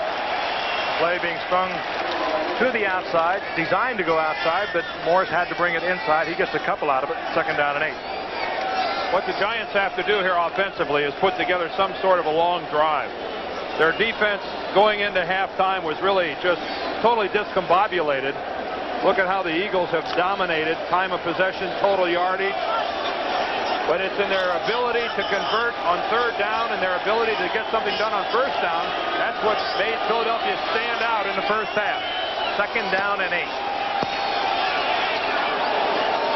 Manuel struggles forward for the 1st down. He'll get it in the arms of Seth Joyner. And right away, we noticed that Reggie White was attracting the attention not only of Doug Riesenberg, the right tackle, but also getting help that time from the back Morris. Frank, what will be an interesting study here in the second half is how these two teams handle their situation. On the one hand, you have the Giants, a veteran ball club, been in pressure situations repeatedly. They know how to handle this sort of situation. Now, on the other side, the Eagles, an extremely young team. Young teams have trouble stringing 60 minutes of solid football together. It's going to be fun to see if the Eagles are able to do it tonight. Phil Simms had plenty of time to get the play off. Something he did not like either defensively or within his own personnel, and he uses a timeout, and the Giants offense now almost as discombobulated as their defense. Phil Simms will move over to the sideline. An early timeout for the Giants. Bill Parcells doesn't like this. He's not a happy man. In a game that they need to stay abreast of the Phoenix Cardinals in the NFC Eastern Division, being dominated now both offensively and defensively. Well, and when they needed to come out solidly in the first half, in the second half here, what's happened? They bobbled the kickoff, and now they get screwed up personnel-wise, and Phil Simms is forced to use a timeout already. This is an awkward beginning here at the second half when they really needed to be sharp. Baker filling in for an injured Odessa Turner appeared to be the culprit on the last play as Simms had a chat with him on the way to the sideline. Now on first down, Simms finds Manuel, and he finds a first down out to the 37-yard line. Eric Allen, one of two rookie starters in that secondary for the Eagles tonight, made the defensive play for Philadelphia. Lionel Manuel coming into tonight with 28 receptions on his own, but this has been a night that has been dominated by Randall Cunningham and his spectacular tight end, Keith Jackson, and Keith Byers out of the backfield. They're confused again. Simms is having to direct traffic.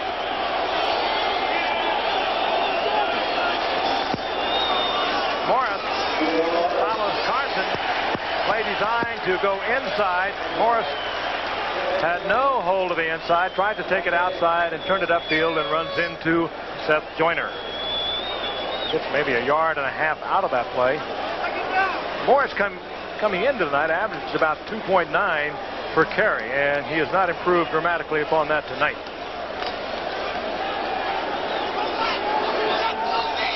Second down and 8.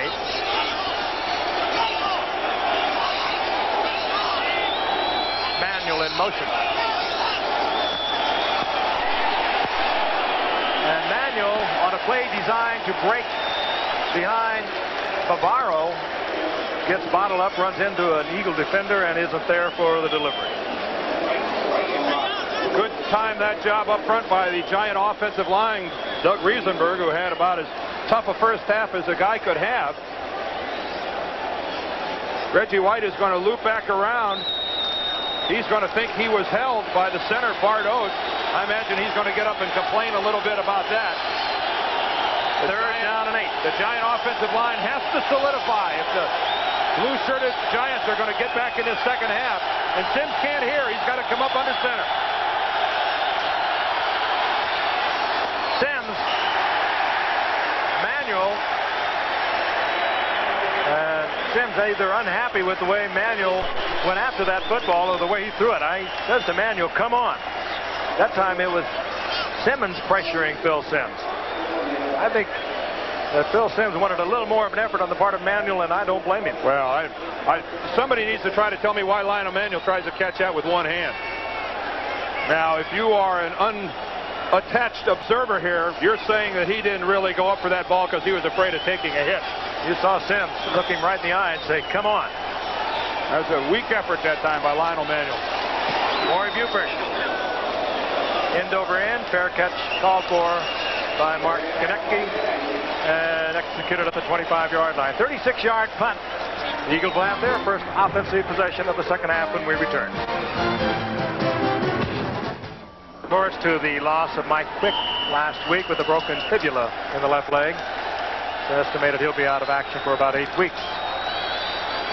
And what about the way this offensive team has played since he got hurt? 32 points after the injury last week, and this stellar performance so far in this ballgame. First and 10, Philadelphia. Cunningham fires. Byers is there for a short pickup. There's one adjustment we saw right off the bat by the Giants. They only sent 3 rushers, dropped 8 guys back into coverage, most notably Lawrence Taylor, who that time had the coverage on Keith Byers. They were sending Taylor most of the first half, and needless to say, it wasn't extremely effective. Looks like a change up here by the Giants, at least on that particular occasion, only sending 3 rushers. Gain of 3 by Byers. It'll be second down and 7. Giants move, but they get back. There is no flag. Cunningham. And now Tony.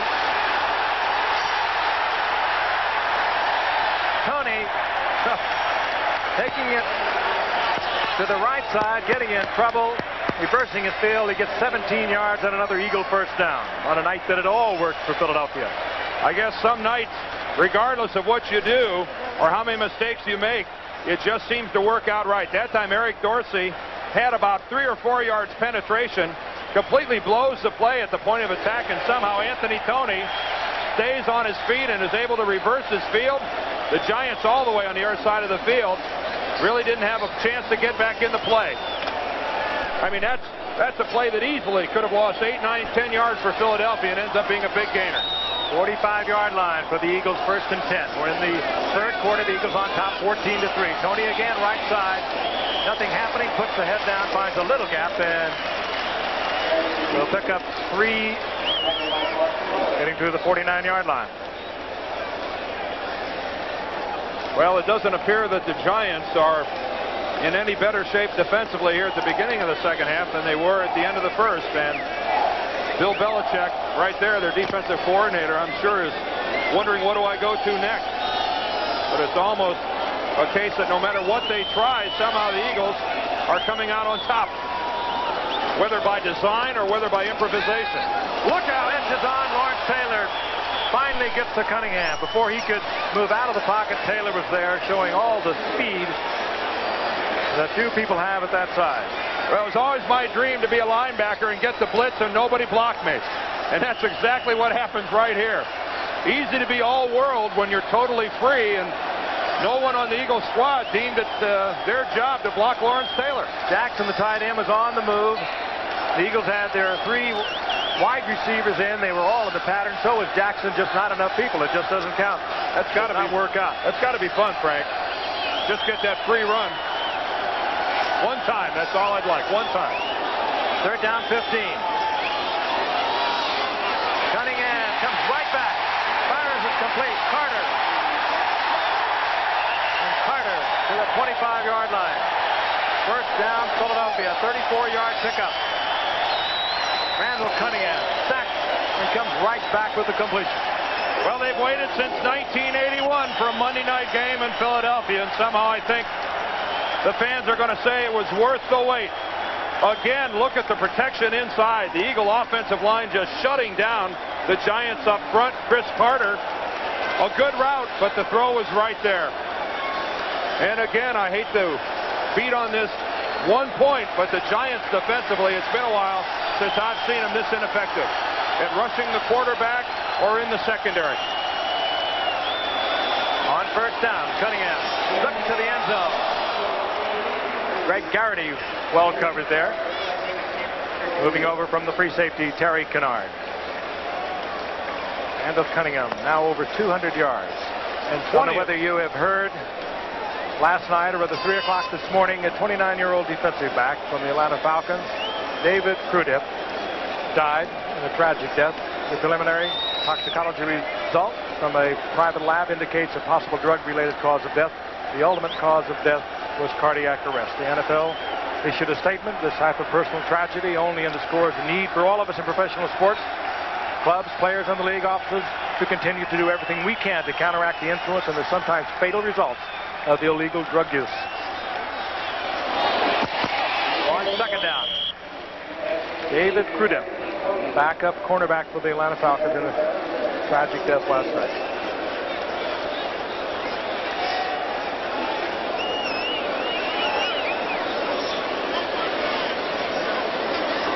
A gain of a couple. It'll be 3rd down and 8.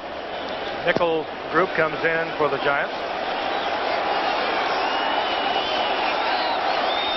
A little more than 9 minutes remaining in the 3rd quarter. Eagles on top of the Giants, 14-3. From the shotgun, Cunningham. Lance goes to Garrity. Good coverage. Terry Kennard was on the inside. Terry Williams was there, and Cunningham had it in there perfectly. And Kennard still isn't up on his feet. You're going to watch Garrity just take this, again, a perfect pass. How can we show it to you any better than that? But it's the 2 Giants that collide. Kennard and Williams as Garrity gets underneath, and Terry Kennard really slow to get up, just getting up and getting his senses back. It looks like he's going to have to come out of the game. What a great shot. Right from the corner of the end zone. Let's take a look at it again. And again, Cunningham right on the numbers with it. tight spiral, zipping it in. This is, you know, sometimes you see that ball wobble a little bit front to back. I mean, that's as tight a spiral as a guy can throw, and that's nothing more as that receiver comes inside. He's totally dependent upon the delivery of the ball from the quarterback. Don't hang me out to dry. Don't put it up in the air. Make it a good low throw, and I mean, that's as perfect could be.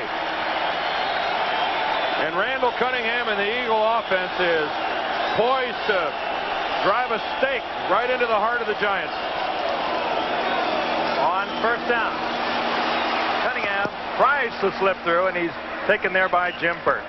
Cunningham 22 of 27, 229 yards and a couple of touchdowns. Rolling up the big numbers against a team that he has had a lot of problems with in his young career. And tonight he was passing for just a little over 45% completion against the Giants. They had always been able to contain him, and tonight he has exploded. Good job there by Jimmy Burt, staying on the inside, honoring his pass rush lanes. When he saw Cunningham make his Brady was there to make the play for a loss and a sack. Second down. Cunningham. That's Tony out of the backfield, and Tony inside the 10-yard line. It'll be third down. Pepper Johnson defensively there for the Giants. And Cunningham had to get rid of the ball in a hurry. The Giants that time elected to blitz Lawrence Taylor, and he was free coming around the corner. That was a pass that Cunningham had to throw it. Talking to him before the game, I said, what's the first thing you look for when you come to the line of scrimmage? He said, only one thing. I want to know, where is Lawrence Taylor? Is he to my left? Is he to my right? Or is he in the middle? That's all I care about. On third down, Cunningham quiets the partisan crowd. Behind Byers, who was well covered out of the backfield by Carson. Dorsey pressuring Cunningham, forcing the quick pass. And that was outstanding coverage by Harry Carson. Remember, Harry had to leave the field at the end of the first half. He went into the locker room early, and this time he's right there on Keith Byers. But again, that's a ball right on the hip. 27-yard field goal attempt by Luis Zendejas, who kicked the first couple of weeks for the Dallas Cowboys.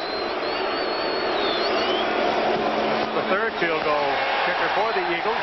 Flag is down as Zendejas puts it through the uprights. Holding Philadelphia. They'll have to consider that again. And the Eagles continue to make mistakes on their kicking game. I don't know when I saw a team have a more disastrous start than they had last week with back-to-back blocked punts to start a ball game. Holding number 53, fourth down. That's Dwayne Giles, a linebacker, who gets flagged. And what a costly mistake that is. Going to add another 10 yards to this field goal attempt. Going to make it now a 37-yarder. Zendejas was 3 for 3 last week for the Eagles. In his first week as their kicker, the Eagles opened the season with Dean Dorsey as their kicker. He kicked for 3 games, and Dale Dawson came in and kicked for 1 game. And now it's Luis Zendejas who began the season with the Dallas Cowboys. 37-yard attempt. Same result. All working well for the Eagles tonight. Zendejas perfect as a Philadelphia Eagle, 5 of 5 on the PATs and 4 of 4 for field goals. And Philadelphia extends their lead over the Giants. 7:26 remaining in the third quarter from Philadelphia. We'll be right back. Here at Blimp Enterprise is hovering high overhead on a beautiful night here in Philadelphia, and certainly a beautiful night for Philadelphia fans as their Eagles are out in front of the Giants 17-3 midway here in the third quarter. Zendejas rips it. Hill brings it out. And Hill out of the 20-yard line to the 21-yard line, and this Eagle team that opened the game with a lot of fire in their eyes has done nothing but improve. Well, the Giants only down 14 points, and certainly not an insurmountable deficit if you're an offensive team as talented as the Giants, but somebody's got to step to the line. Somebody's got to come forward and say, hey, I'm going to make a big play for this team. I'm going to do something to fire us up. Mark Bavaro is the guy that's been probably their most effective offensive weapon. I'd get back to him. On first down. Play action, and down goes Sims, and the ball is loose. Bart Oates in there for the Giants. The Eagles are saying they have it. Jerome Brown is also on top of it, but Bart Oates comes out of the sack. And you don't want us to tell you who it was that knocks the ball loose. As Jerome Brown still down, but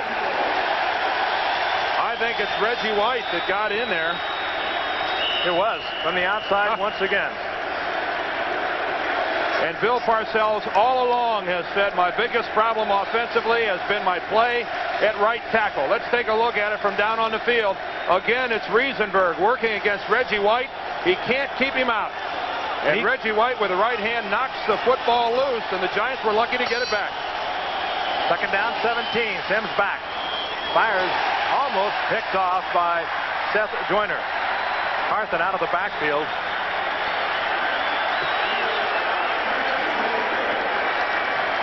Giants on their third down situations tonight have been miserable. Let's take a look.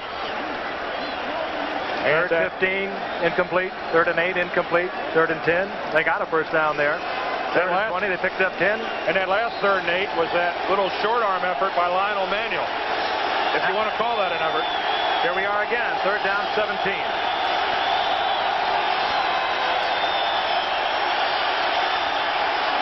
Flag is down, should be holding. Jerome Brown knocks his second pass down tonight. Second year out of Miami. And I would assume that that's going to be declined, putting the Giants into a punting situation. Holding number 65, declined, fourth down. Bart Oates, the Giants center, and it is declined. Out come the Giants punter. And we are struggling to be heard up here in the booth. Corey Buford.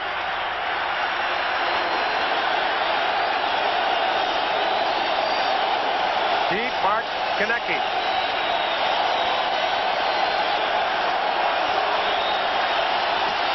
Buford gets off a beauty.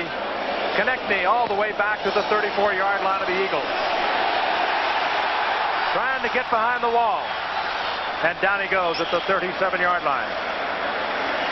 Hustling down there, Tom Flynn.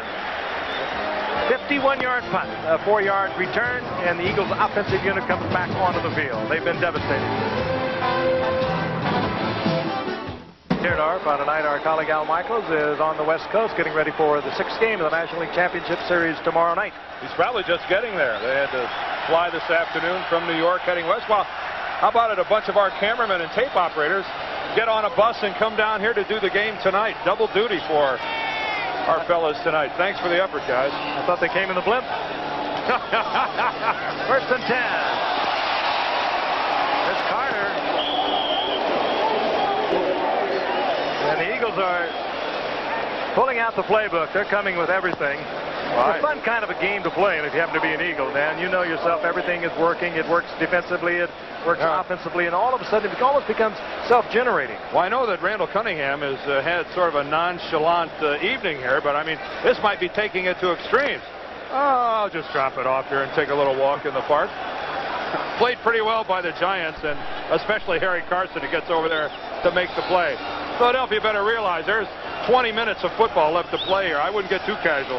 Second and 10. Cunningham flips to the flat, checks it off, fires it to Garrity, complete. Another Eagles first down in midfield. Defensively it was Terry Kennard, but again, Cunningham looking out to the flat, whether by design or not.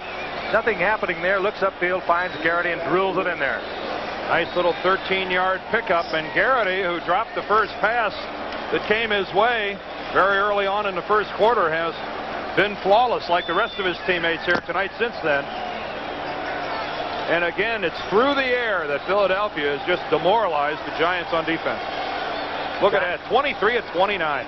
Giants territory once again, first and 10. To the big tight end, Jackson. Jackson bowling his way down close to the 41-yard line. Gain of 8. It'll be second and 2. Giants George Martin, 14-year veteran, looking on, wishing he could do something. By the way, he is the Travelers Man of the Year for work and the things that he does off the field as much as he does on. And of course, the Travelers Man of the Year for the season will be announced at the Super Bowl. George Martin, class action every way. And not just this year. I mean, that's every year. That's lasted his throughout his entire career, his involvement in the New York community. 2nd down and 2.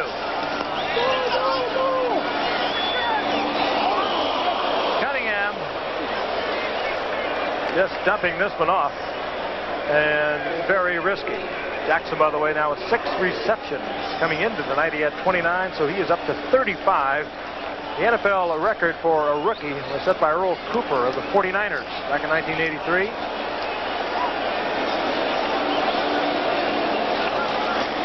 Thing to remember there is that Earl Cooper was a running back for the 49ers, and a lot of those were little dump-offs from Joe Montana. In and out of the hands of Jackson this time. That had a little speed on it, and he might have just been a little anxious to take his eyes off of it. Certainly, I don't mean to denigrate the record of Earl Cooper. 90 catches is 90 catches. I don't care what position you play. That was the following year when he was set the rookie record. It was 83 back in 1980. Right. And that is still a lot of passes. Of course, I talk about a dump off, and what happens? Jackson gets a dump off there and can't handle it. Telchik to punt. Lifts it up high, looking for the coverage. He's going to get it. Who could be surprised the way it's going for Philadelphia tonight? Randall was down there quickly for the Eagles, and the Giants will be deep in their own territory. One of those nights, everything going the Eagles' way, but they're making things go their way. You don't down a punt at the 2-yard line. You need a good bounce from the football, but you need some hustle as well. Terry Hogue knocked it back onto the playing field. Frizzell covers it. Let's take a look at Hogue coming down from the right side. Good kick by Telchik. Hung it up high. Gave Hogue the opportunity to get there. Frizzell is right there to kill it at the 2-yard line. Frizzell had the easy job. Terry Hogue making sure he didn't step on the goal line. If he would have stepped on the goal line at the same time he's hitting the ball, that would have been a touchback. He was careful not to do so, and let me tell you, when you huddle in the end zone, you can't even see that other goal line. They are close to the crowd, and they'll hear this crowd, and then when they break that huddle. A first down, that's all you think about from here. Just a first down.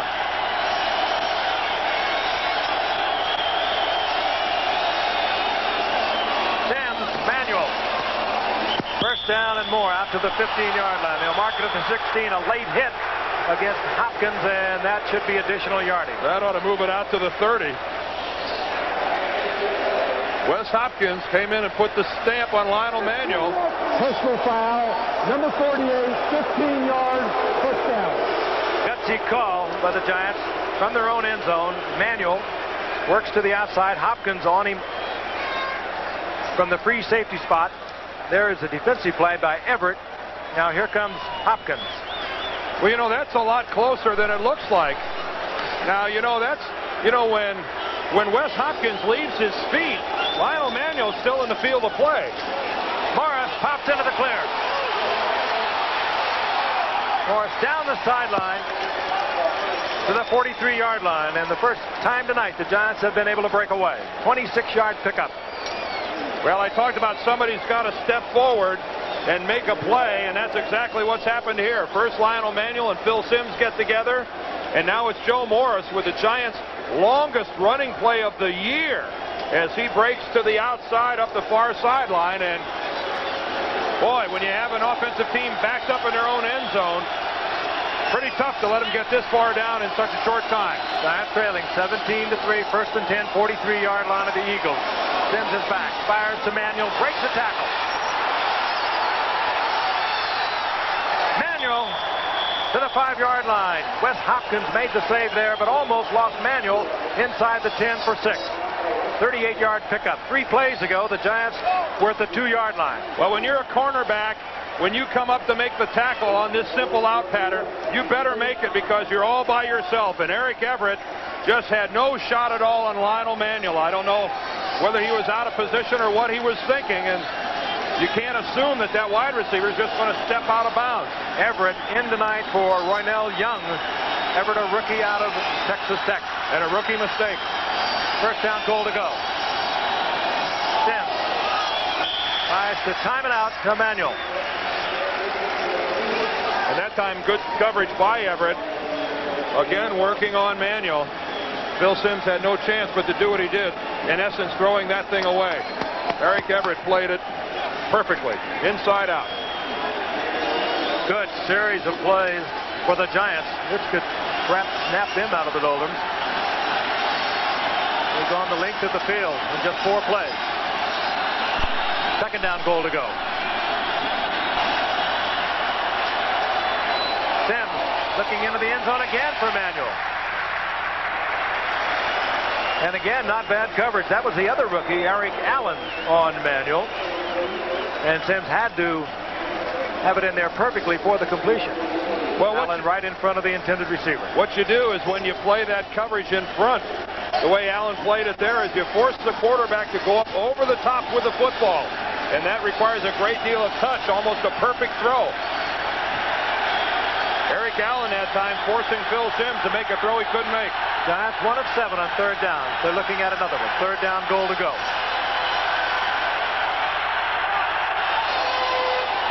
Almost picked off. It should have been picked off by Eric Allen. Simms tried to force it in. Double coverage. Andre Waters was there. And the Giants on fourth down, unsuccessful on 3 attempts, will bring out the field goal unit. Boy, and how close that was to being another Philadelphia Eagle interception. But still, even if it's only 3 points, when you consider that they were backed up inside their own 2-yard line, a highly successful drive this time by the Giants if they convert this field goal. 22-yard attempt. Raul Alegre.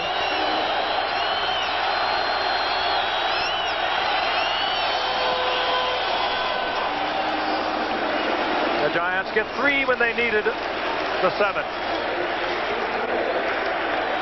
17-6 with 4:01 remaining in the third quarter. As the Giants have to settle for 3 with a first down, goal to go at the 5-yard line. A dramatic 3 plays to get there, Dan. It was, and I said before, somebody had to step forward, and really the guy who did was Phil Simms. I think he said, I'm willing to shoulder the burden when he drops back on first down from his own end zone and makes the completion. And now, I'm afraid, though, the onus falls on the defensive team of the New York Giants, and they have not really shown a great deal so far in this game. It's going to lead you to think they're going to stop the Eagles. Stay alive. They're 3-1-2. So Phil Simms took the Giants 90 yards in 40 seconds, and he got 3 points out of it. Giants would have loved to have gotten by the Eagles tonight with a victory, because they head into a rather strange schedule, a weak one, if you will. Not to put down any of the teams involved, but they have Detroit, then they have Atlanta, Detroit again, then Dallas at home, then they have Phoenix, Philadelphia, New Orleans, Phoenix, Kansas City, and the Jets. They would have liked to have gone in tied with Phoenix. They would need a win tonight for that. John Beals brings it out to the 24-yard line. Randall Cunningham having a great night as a professional. We ask him to tell us about his most memorable moment in football.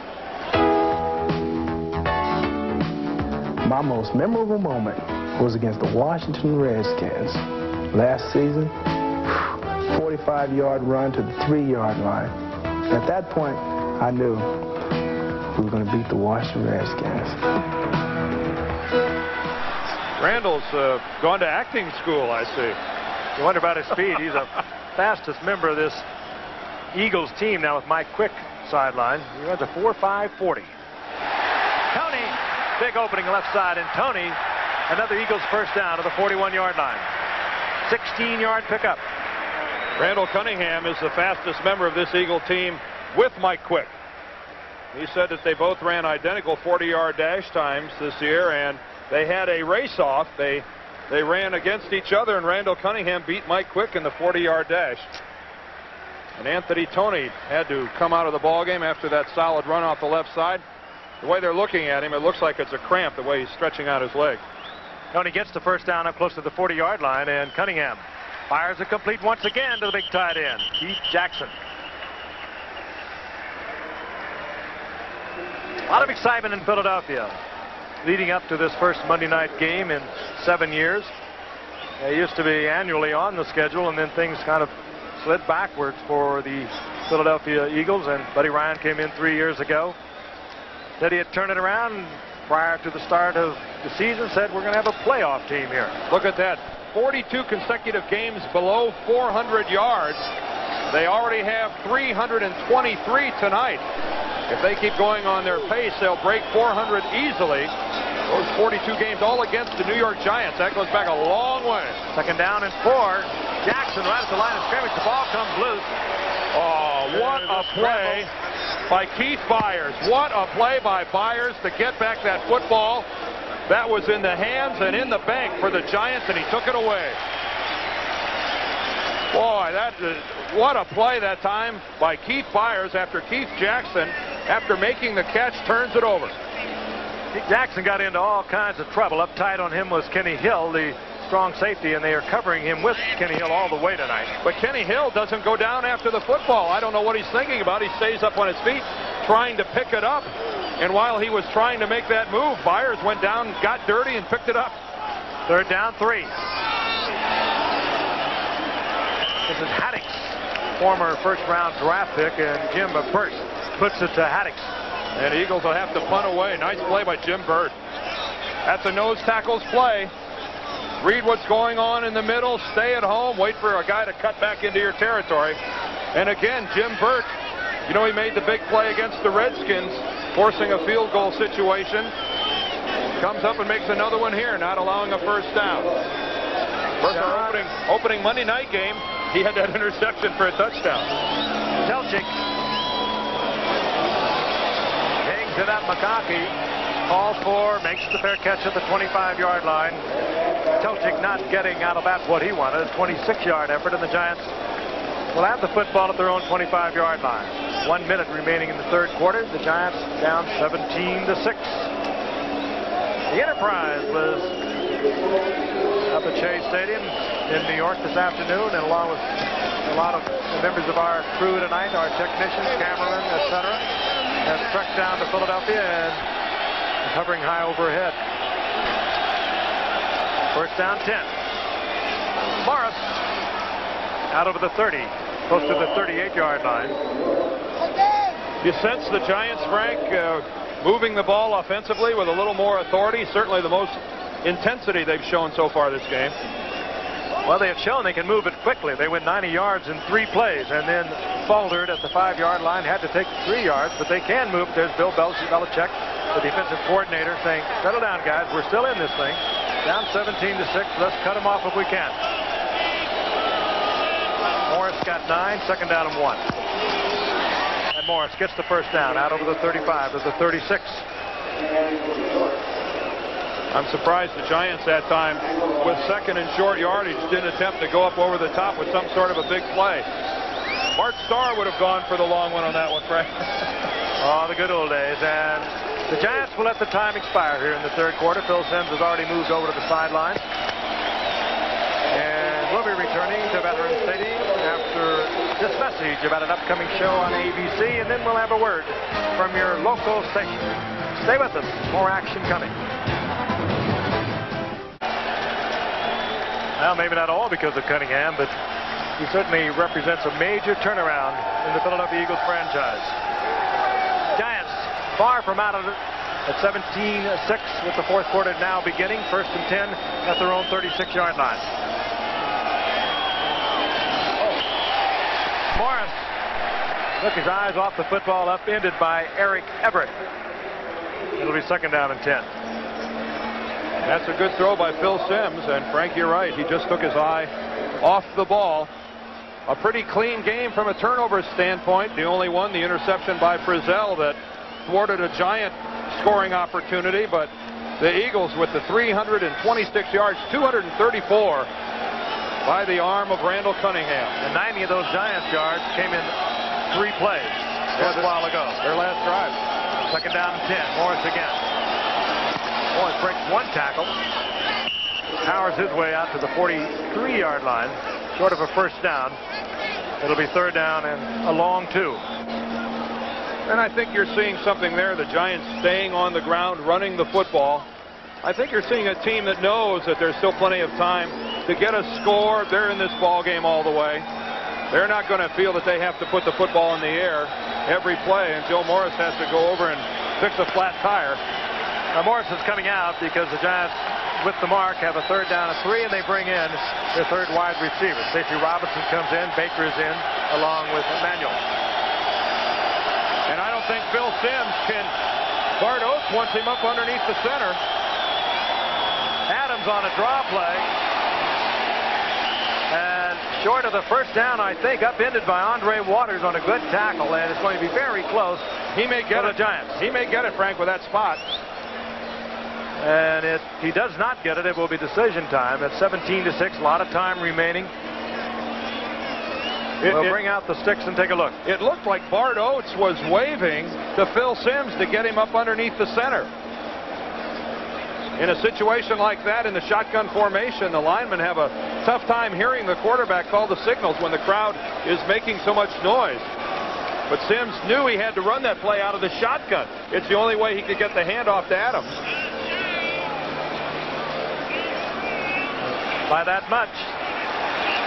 Now, over the first 5 weeks, the Giants have attempted more fourth down conversions than any other team in the NFL. And they are only 3 for 9 on fourth down this season. So, the decision on the part of Bill Parcells, and he leaves the offensive unit in. And this is what Dan was talking about. Bart Oates cannot hear Simms calling the snap number.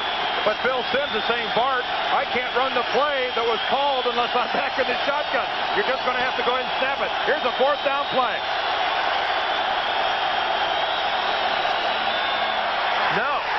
No way. He lost yardage. Terry Hogue there initially for the Eagles. I don't think he got back to the line of scrimmage, did he? He did not. Maybe a second surge. Boy, if he got it on his way to the ground. Ooh, and look where the football is. Oh, he may have gotten it. He may well have gotten it. He was hit right before the line of scrimmage. And the final mark is going to be very close to a first down. It would appear even that he has it. Giants go on fourth down, something with which they have only been successful in the first 5 weeks 3 of 9 times. Well, that's some kind of effort by Joe Morris, because he's clearly hit a good 2 feet or a yard farther back than where the ball ended up. Terry Hogue hit him right in the gap. Oh. And the effort on the part of Joe Morris will get the first down and keep the drive alive for the Giants. Sigh of relief from Bill Parcells. Look at it here. They're going to challenge the right side. Let's see what happens. There's the hit by Hogue, and stands Morris up. Now, Little Joe's going to keep fighting, trying to lay out. Any way you look at it, a pretty generous spot, I think. Giants keep it alive at their own 46-yard line. Simms. Complete to Rasan out of the backfield. Inside the 40 of the Eagles. 14-yard pickup. And I think everyone here at the Vet getting a tad nervous. And particularly this man. They're looking at a 17-6 lead that is on the verge of eroding. Buddy Ryan building a team. The kinds of players that Buddy Ryan likes to have playing for him. He'll pass on some talent. He wants a player that'll play 100% for 60 minutes. Morris hit right at the line of scrimmage by Mike Pitts. And then again, second efforts for a yard. It'll be second down and 9.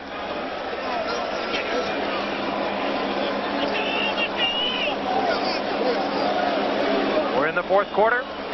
Clock ticking away inside 13 minutes. A game dominated by Buddy Ryan's Philadelphia Eagles, both offensively and defensively, but far from out of it. The Giants trailing 17-6.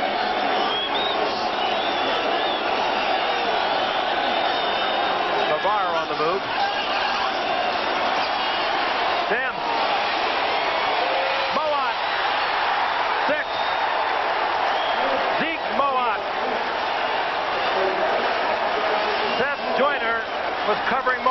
again, how many times do you see it happen? You try to cover a tight end like a Bavaro and like a Moat, a fine receiver with good speed, and you get burned. And that, Frank, is the best pass that Phil Simms has thrown all night.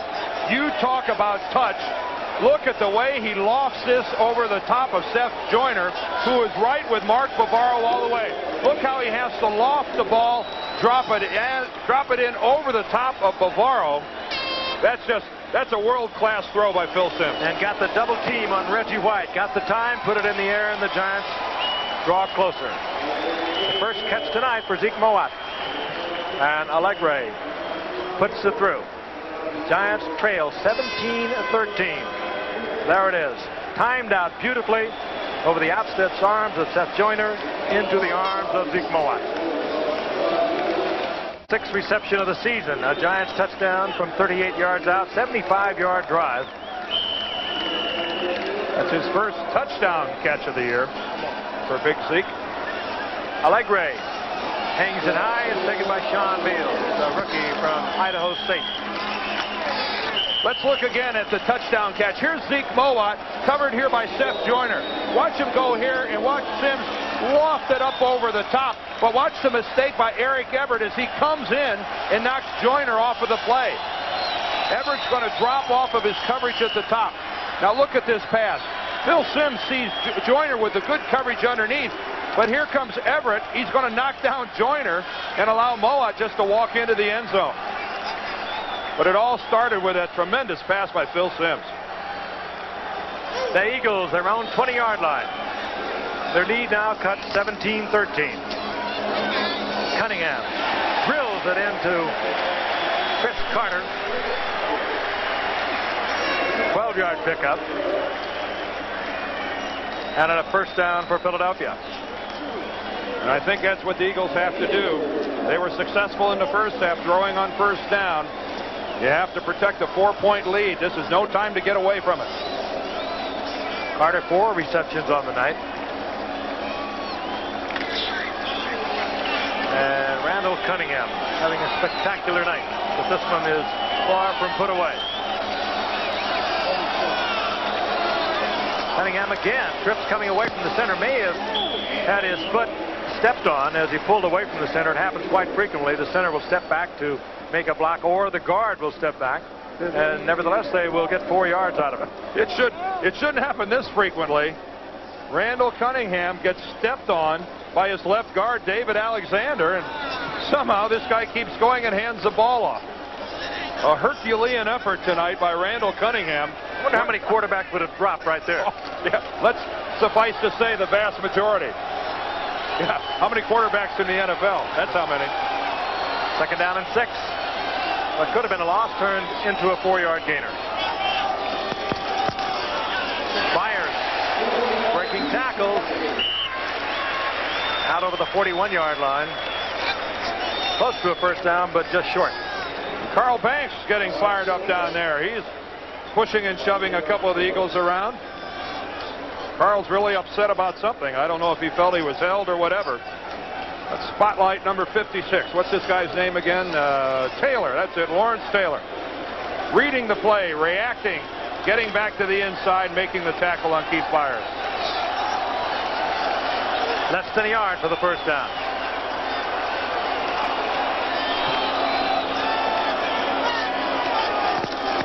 Cunningham on the stick, has it easily. Crowd didn't like the late approach by Kenny Hill. I don't think he hit him, though, did he? No, right by him. Yeah, he came in and could have put a pop on Cunningham, but really doesn't. He rolls over the top of him. That was a smart play by Kenny Hill. He knew that if he'd have put a tag on Cunningham in that situation, that would have given him another 15 yards. But in front of this crowd, Dan, if you even come close to him, you better be careful. Yeah. You're going to draw their wrath. Now here comes Kenny Hill. He'll come in from the right. See, he doesn't. It looks worse than it really was. You can see Cunningham's not even complaining about that. Eagles have a first down at their own 44-yard line. Carter in motion. Byers left side. Eagles trying to work on the clock now. Byers will get 2, maybe 3. Bobbled the football. There's a scramble for it. Banks comes out of the pile with it. but it was blown dead up at the 47-yard line. It's not going to do any good to plead your case, Carl. The whistle's blowing all over the place. They're going to rule this a dead ball. Carl Banks, I think, still feeling the frustration of having Randall Cunningham get away from his tackle near the goal line, which Cunningham drilled into his tight end, Jimmy Giles, for the Eagles' initial score. That's Lawrence Taylor making the first hit on Byers. Now keep in mind, whenever the officials determine, you see the ball come out there, but whenever the officials determine that your forward progress has been halted, the whistles start blowing. And the Eagles here are confused about something, and Cunningham is forced to use a timeout. Down to 2 seconds on the clock. Cunningham knew he couldn't get it off. He moves to the sidelines, and we'll be right back. Back at Veterans Stadium, the Giants have eased their frustration somewhat. They've been able to put together 2 long drives, certainly back in this football game as we move into the final minutes. 2nd down and 7. Cunningham rolling right. Taken out of bounds by Terry Kennard. That'll bring up 3rd down. A chancy pass that time by Randall Cunningham. 3 Giants in the vicinity of the football. Terry Kennard goes ahead and makes the catch, but he was clearly out of bounds. One of the only poor decisions made by Randall Cunningham tonight. He got away with it. Eagles looking to go 3-3 in the NFC Eastern Division. The Giants looking to go 4-2 to stay tied with Phoenix on top of the division after 6 games. 3rd and 6. Taylor coming at the bottom of your screen. Cunningham. Byers out of the backfield. Good protection for Cunningham in a blitz situation for the Giants. 13-yard pickup and an Eagles first down. And again, Keith Byers being used as a wide receiver. Notice how they split him out of the backfield. Something the Eagles work on an awful lot. Taking a running back like that, a la Herschel Walker, and using him as a flanker in a wide receiver position and still being successful with it. And if you're a defensive back, it's not a whole lot of fun trying to play pass coverage on a guy that's 6'1", 238. 1st and 10, Philadelphia. Now Byers in the backfield. And Byers just back to the line of scrimmage.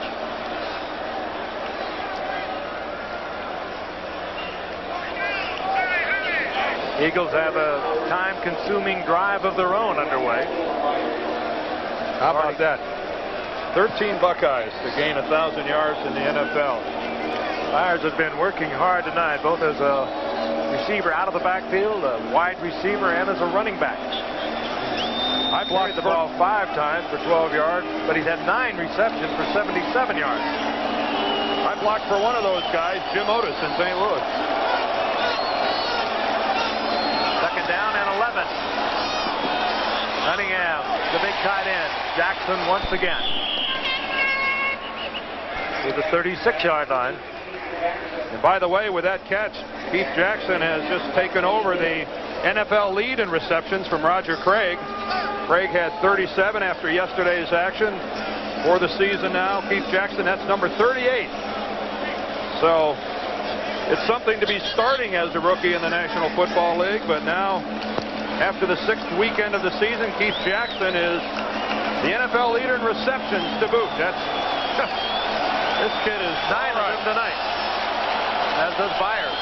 18 receptions between Byers and Jackson. 3rd down and 6. Cunningham, this time in and out of the hands of Byers. A little behind him and had a lot on it. Tough ball to handle. That'll bring up 4th down. And the Eagles in no man's land beyond the range of their field goal kicker, Luis Zendejas. So they bring out the punter, and Telchik. Who better to direct a situation like this than Phil Simms? They're going to get the ball back with over 5 minutes to play. Probably won't be good field position, but still, down by 4. A chance is all you can ask for. Telchik kicks it short. McConkey does not call for the fair catch, and down the sidelines he comes. Very heady play by McConkey. He read the coverage beautifully. Did not go with the fair catch. The Eagles were anticipating that. They had kicked the high ball, were looking for the fair catch. They didn't get it. The Giants had better field position than they could expect. Giants have 2 timeouts remaining, 5:38 remaining on the scoreboard clock, and the Eagles leading 17-13. McConkey with a fine play. Not a good kick by Chelchik of the Eagles, but not good coverage either by their special teams. So McConkey, rather than coming up with the fair catch, takes it down the sidelines, and the Giants have a 1st and 10 at their own 34-yard line. Phil Simms, one of the best at keeping it alive. A field goal will not do it. Morris tripped up.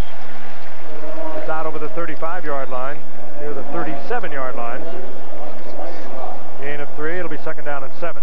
Where it looked initially like Joe Morris was going to get a lot more yardage than that, but Andre Waters, the strong safety with the quick support, came up and with a sure tackle put Joe down. I thought initially when he got through the line of scrimmage that he was going to get a good 10 yards. He's 16 for 68 yards, but 34 of them came on one burst. Phil Simms falls as he's moving back into the pocket.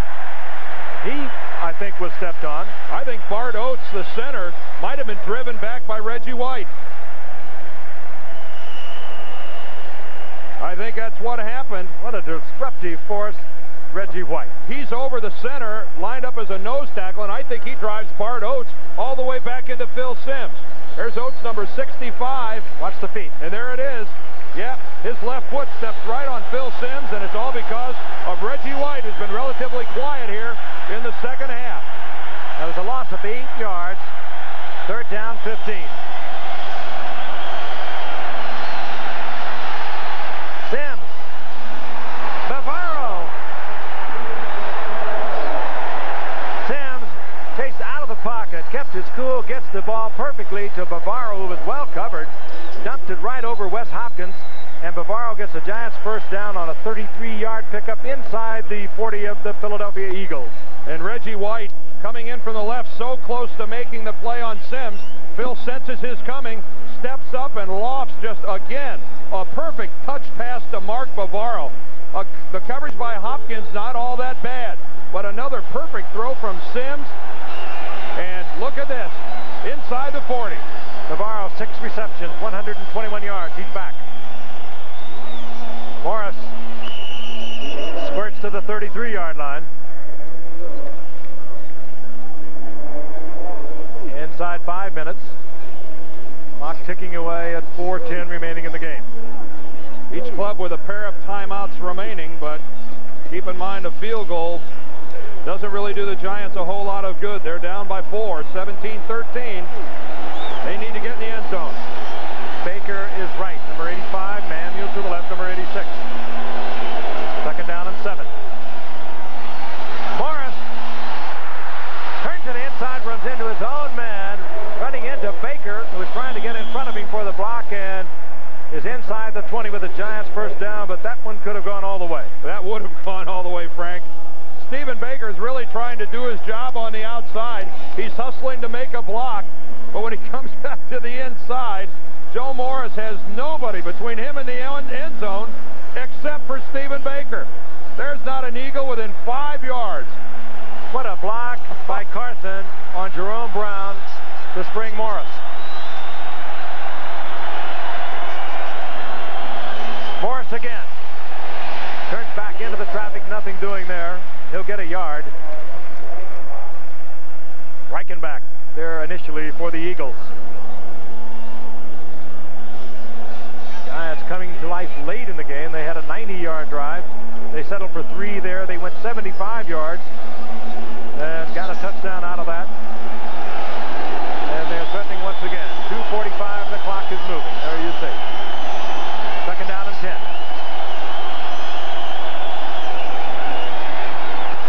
Simms has to dump it off. One they could call if they wanted to. Mike Pitts was pressuring Simms. Simms dumped it off. No Giants receiver in the area. Ooh, but no flag also. Boy, how does that not draw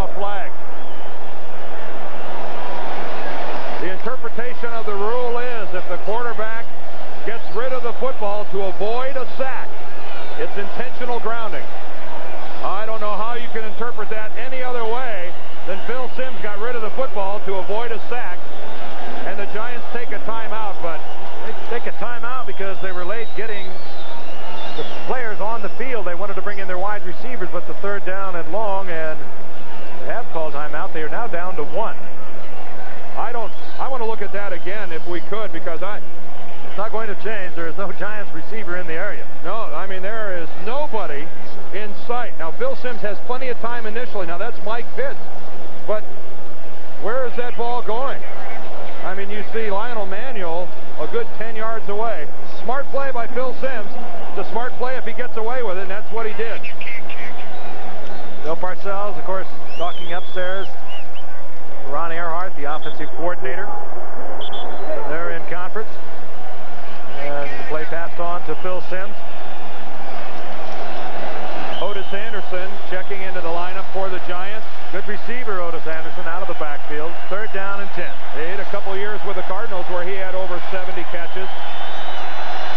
Giants in a 2-down mode on 3rd and 10. No matter what, they will go on 4th down. And everybody on this, everyone's on their feet.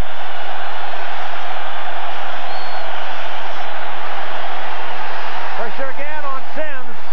Reggie White in Simms' face. He had to throw it away.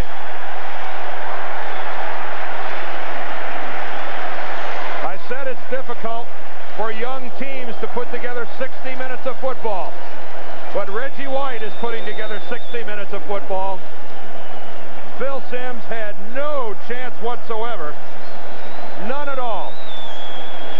Reggie White working against Bart Oates, the center, who doesn't have a chance, and neither does Phil Simms. 4th down. Simms has to work under the center. Crowd on his feet.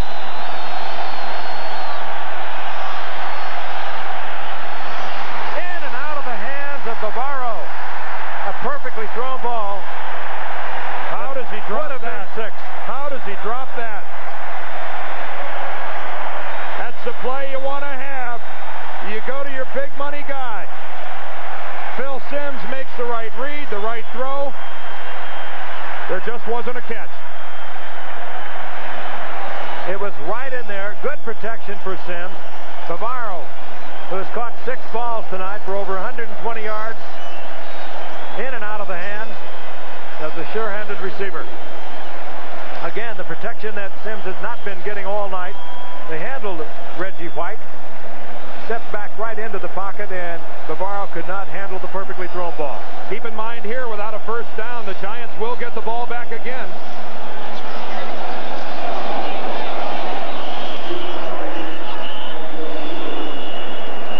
Eagles get 2 yards. The Giants use their 1 remaining timeout to keep the Eagles from running off the 16 seconds that remain on the clock before the 2-minute warning, and that's exactly what they would have done. Excitement here tonight, excitement coming up on Saturday. USC with Rodney Peete, certainly a Heisman candidate, going against Washington Huskies or Michigan against Iowa. In a Big Ten matchup that Dan says Michigan on the way, in all probability, to a Rose Bowl. If you're a Michigan fan, you say all probability. I imagine there's some people in Bloomington, Indiana tonight say that's not so. A first down is mandatory for the guys in the white shirts if they don't want to give New York the football. The Giants will get the ball back if they don't give Philadelphia a first down. And this man, number 12, can get you first downs in a lot of ways. He's had a big night. Randall Cunningham flips it out to Byron. Byron making sure of the football first. At the line of scrimmage, upended. Mark Collins was there along with Eric Dorsey. And now Byers grabs him. What looks like it might be a muscle pull. The clock stops because it's down to the 2-minute warning. Byers is the injured Eagle. 2 minutes remaining. It'll be 3rd down and 8. In decision time for the Eagles. Do they put it up? I would. We'll be right back. Buddy Ryan, he's made his decision. Is a 3rd down and 8. Does he take the chance, get the first down?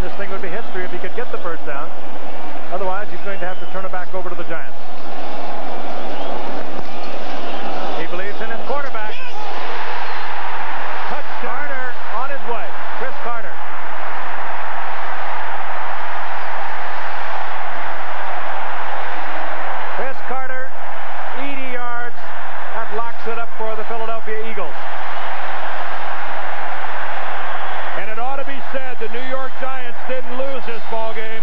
The Philadelphia Eagles won it. They took it away, and they won it fair and square. And you saw the faith that Buddy Ryan had in Randall Cunningham. 3rd down and 8. He could have run the football, kicked away, and let the defense handle it. But Carter, with his 5th reception of the night, goes 80 yards for the touchdown, 162 yards as Collins got inside the perfectly thrown ball of Randall Cunningham, and on his way, Chris Carter for 80 yards and a touchdown. The Giants overcommitting to the run, locked up a corner on single coverage and paid the price. Mark Collins hung out there all by himself. And Cunningham, a brilliant night with that 80-yard touchdown. 31 of 41, 369 yards, 3 touchdowns. And that doesn't say it all. He's been a little bit of everything tonight. Look at the Giants. Look at their defense all stacked in here to play the run. Here's Chris Carter, Mark Collins. Nothing more than single coverage. No help anywhere in the middle. It tells you a lot about the belief in his quarterback that Buddy Ryan expressed right there. He's not going to hurt me. I'll let him throw it. And that's why playing cornerback in this league is no fun. You're hung out to dry.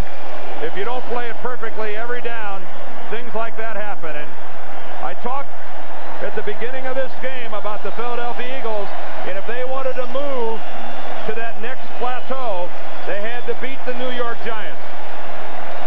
I think they've taken that step largely because of 2 people, Randall Cunningham and Reggie White. And this man has played no small role, Buddy Ryan. Came over 3 years ago after a great career with the Chicago Bears. And this is one of his close friends, Bill Parcells. They have a great deal of respect for each other. They talk frequently to each other about what's going on around the league. And tonight, it was Buddy Ryan's Philadelphia Eagles who were dominant. 1:48 remaining. Giants with no timeout. Zendejas hangs an eye, and Mark Collins will try and bring it back. He does to the 24-yard line.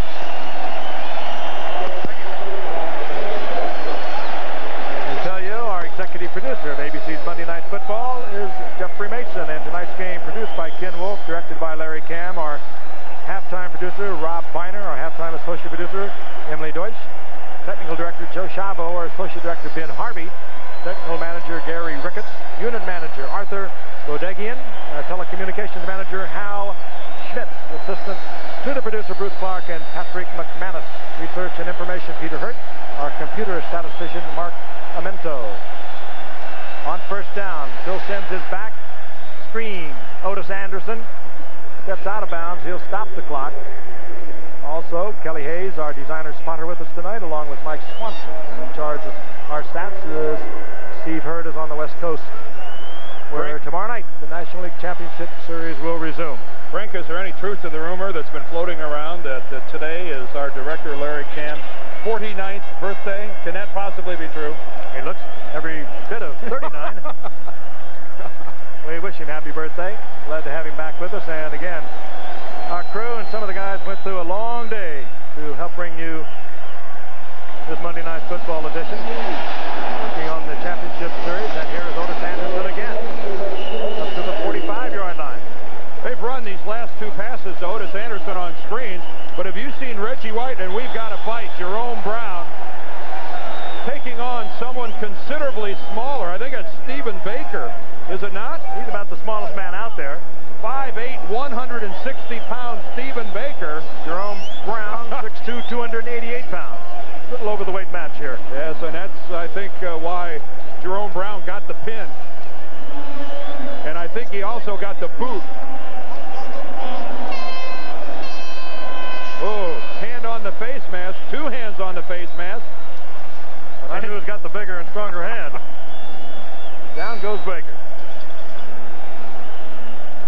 The last 2 plays, did you see Reggie White just blow up the middle? 1:22 remaining. 1st down, Simms dumps it off underneath Bavaro. This one he holds on to. And Reggie White folds up Simms, and I think Simms is hurt.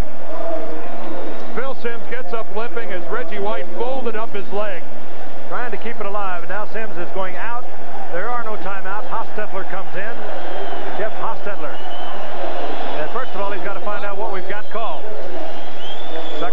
away. What a spot to come in. Bavaro over the middle, and the seconds continue to tick away. 3 straight times Reggie White came up the middle, and the last time Phil Simms came up hurt and had to go out of the ball game. We'll see if we can get a look at it before we go off the air. We certainly hope that Simms is all right. Hate to see anyone get hurt at this stage of a ball game when the outcome is already decided. The Giants are going to go to 3-3. They'll be tied with Washington in the NFC Eastern Division. The Philadelphia Eagles also 3-3. So Phoenix is on top at 4-2. The Giants 3-3. Washington 3-3. Philadelphia 3-3. In a very tough Eastern Division of the NFC. Here it is. This is 2 plays ago when Phil Simms, that's Reggie White, came in from the side, and Simms is hurt. Hostetler, McConkey, intended receiver. Eric Allen played very fine football tonight. The rookie from Arizona State. Back there is Eric Everett, another rookie, started tonight because of the injury to Roynell Young for the Philadelphia Eagles. There's a good sign if you're a Giant fan. Phil Simms has his helmet back on, and he looks like he wants to come back in. If I'm Bill Parcells, there's no way I let this guy back in the ballgame at this stage of things. 4th down. Jeff Hostetler stays in. You saw Bill Parcells shake off Phil Simms' request to go back in. Bavaro. No timeouts. Stays alive. And the Giants will move into an easier part of their schedule. And Hostetler fires to Manuel, who stops the clock with 5 seconds by going out of bounds. They'll have Detroit, and the Giants will go to Atlanta. Then they have Detroit again, Dallas at home, Phoenix, Philadelphia, New Orleans, Phoenix, Kansas City, and the Jets. And next Sunday, the Philadelphia Eagles will be at Cleveland. Then they have Dallas, Atlanta, the Rams, Pittsburgh, the Giants again, Phoenix, Washington, Phoenix, and Dallas. The word is on Phil Simms, a helmet to the knee, but he's fine. Frank, who would have ever figured after the 6th week of the season that Phoenix would be all alone atop the NFC East with a 4-2 record? Nobody in Phoenix. Nobody anywhere, I don't think.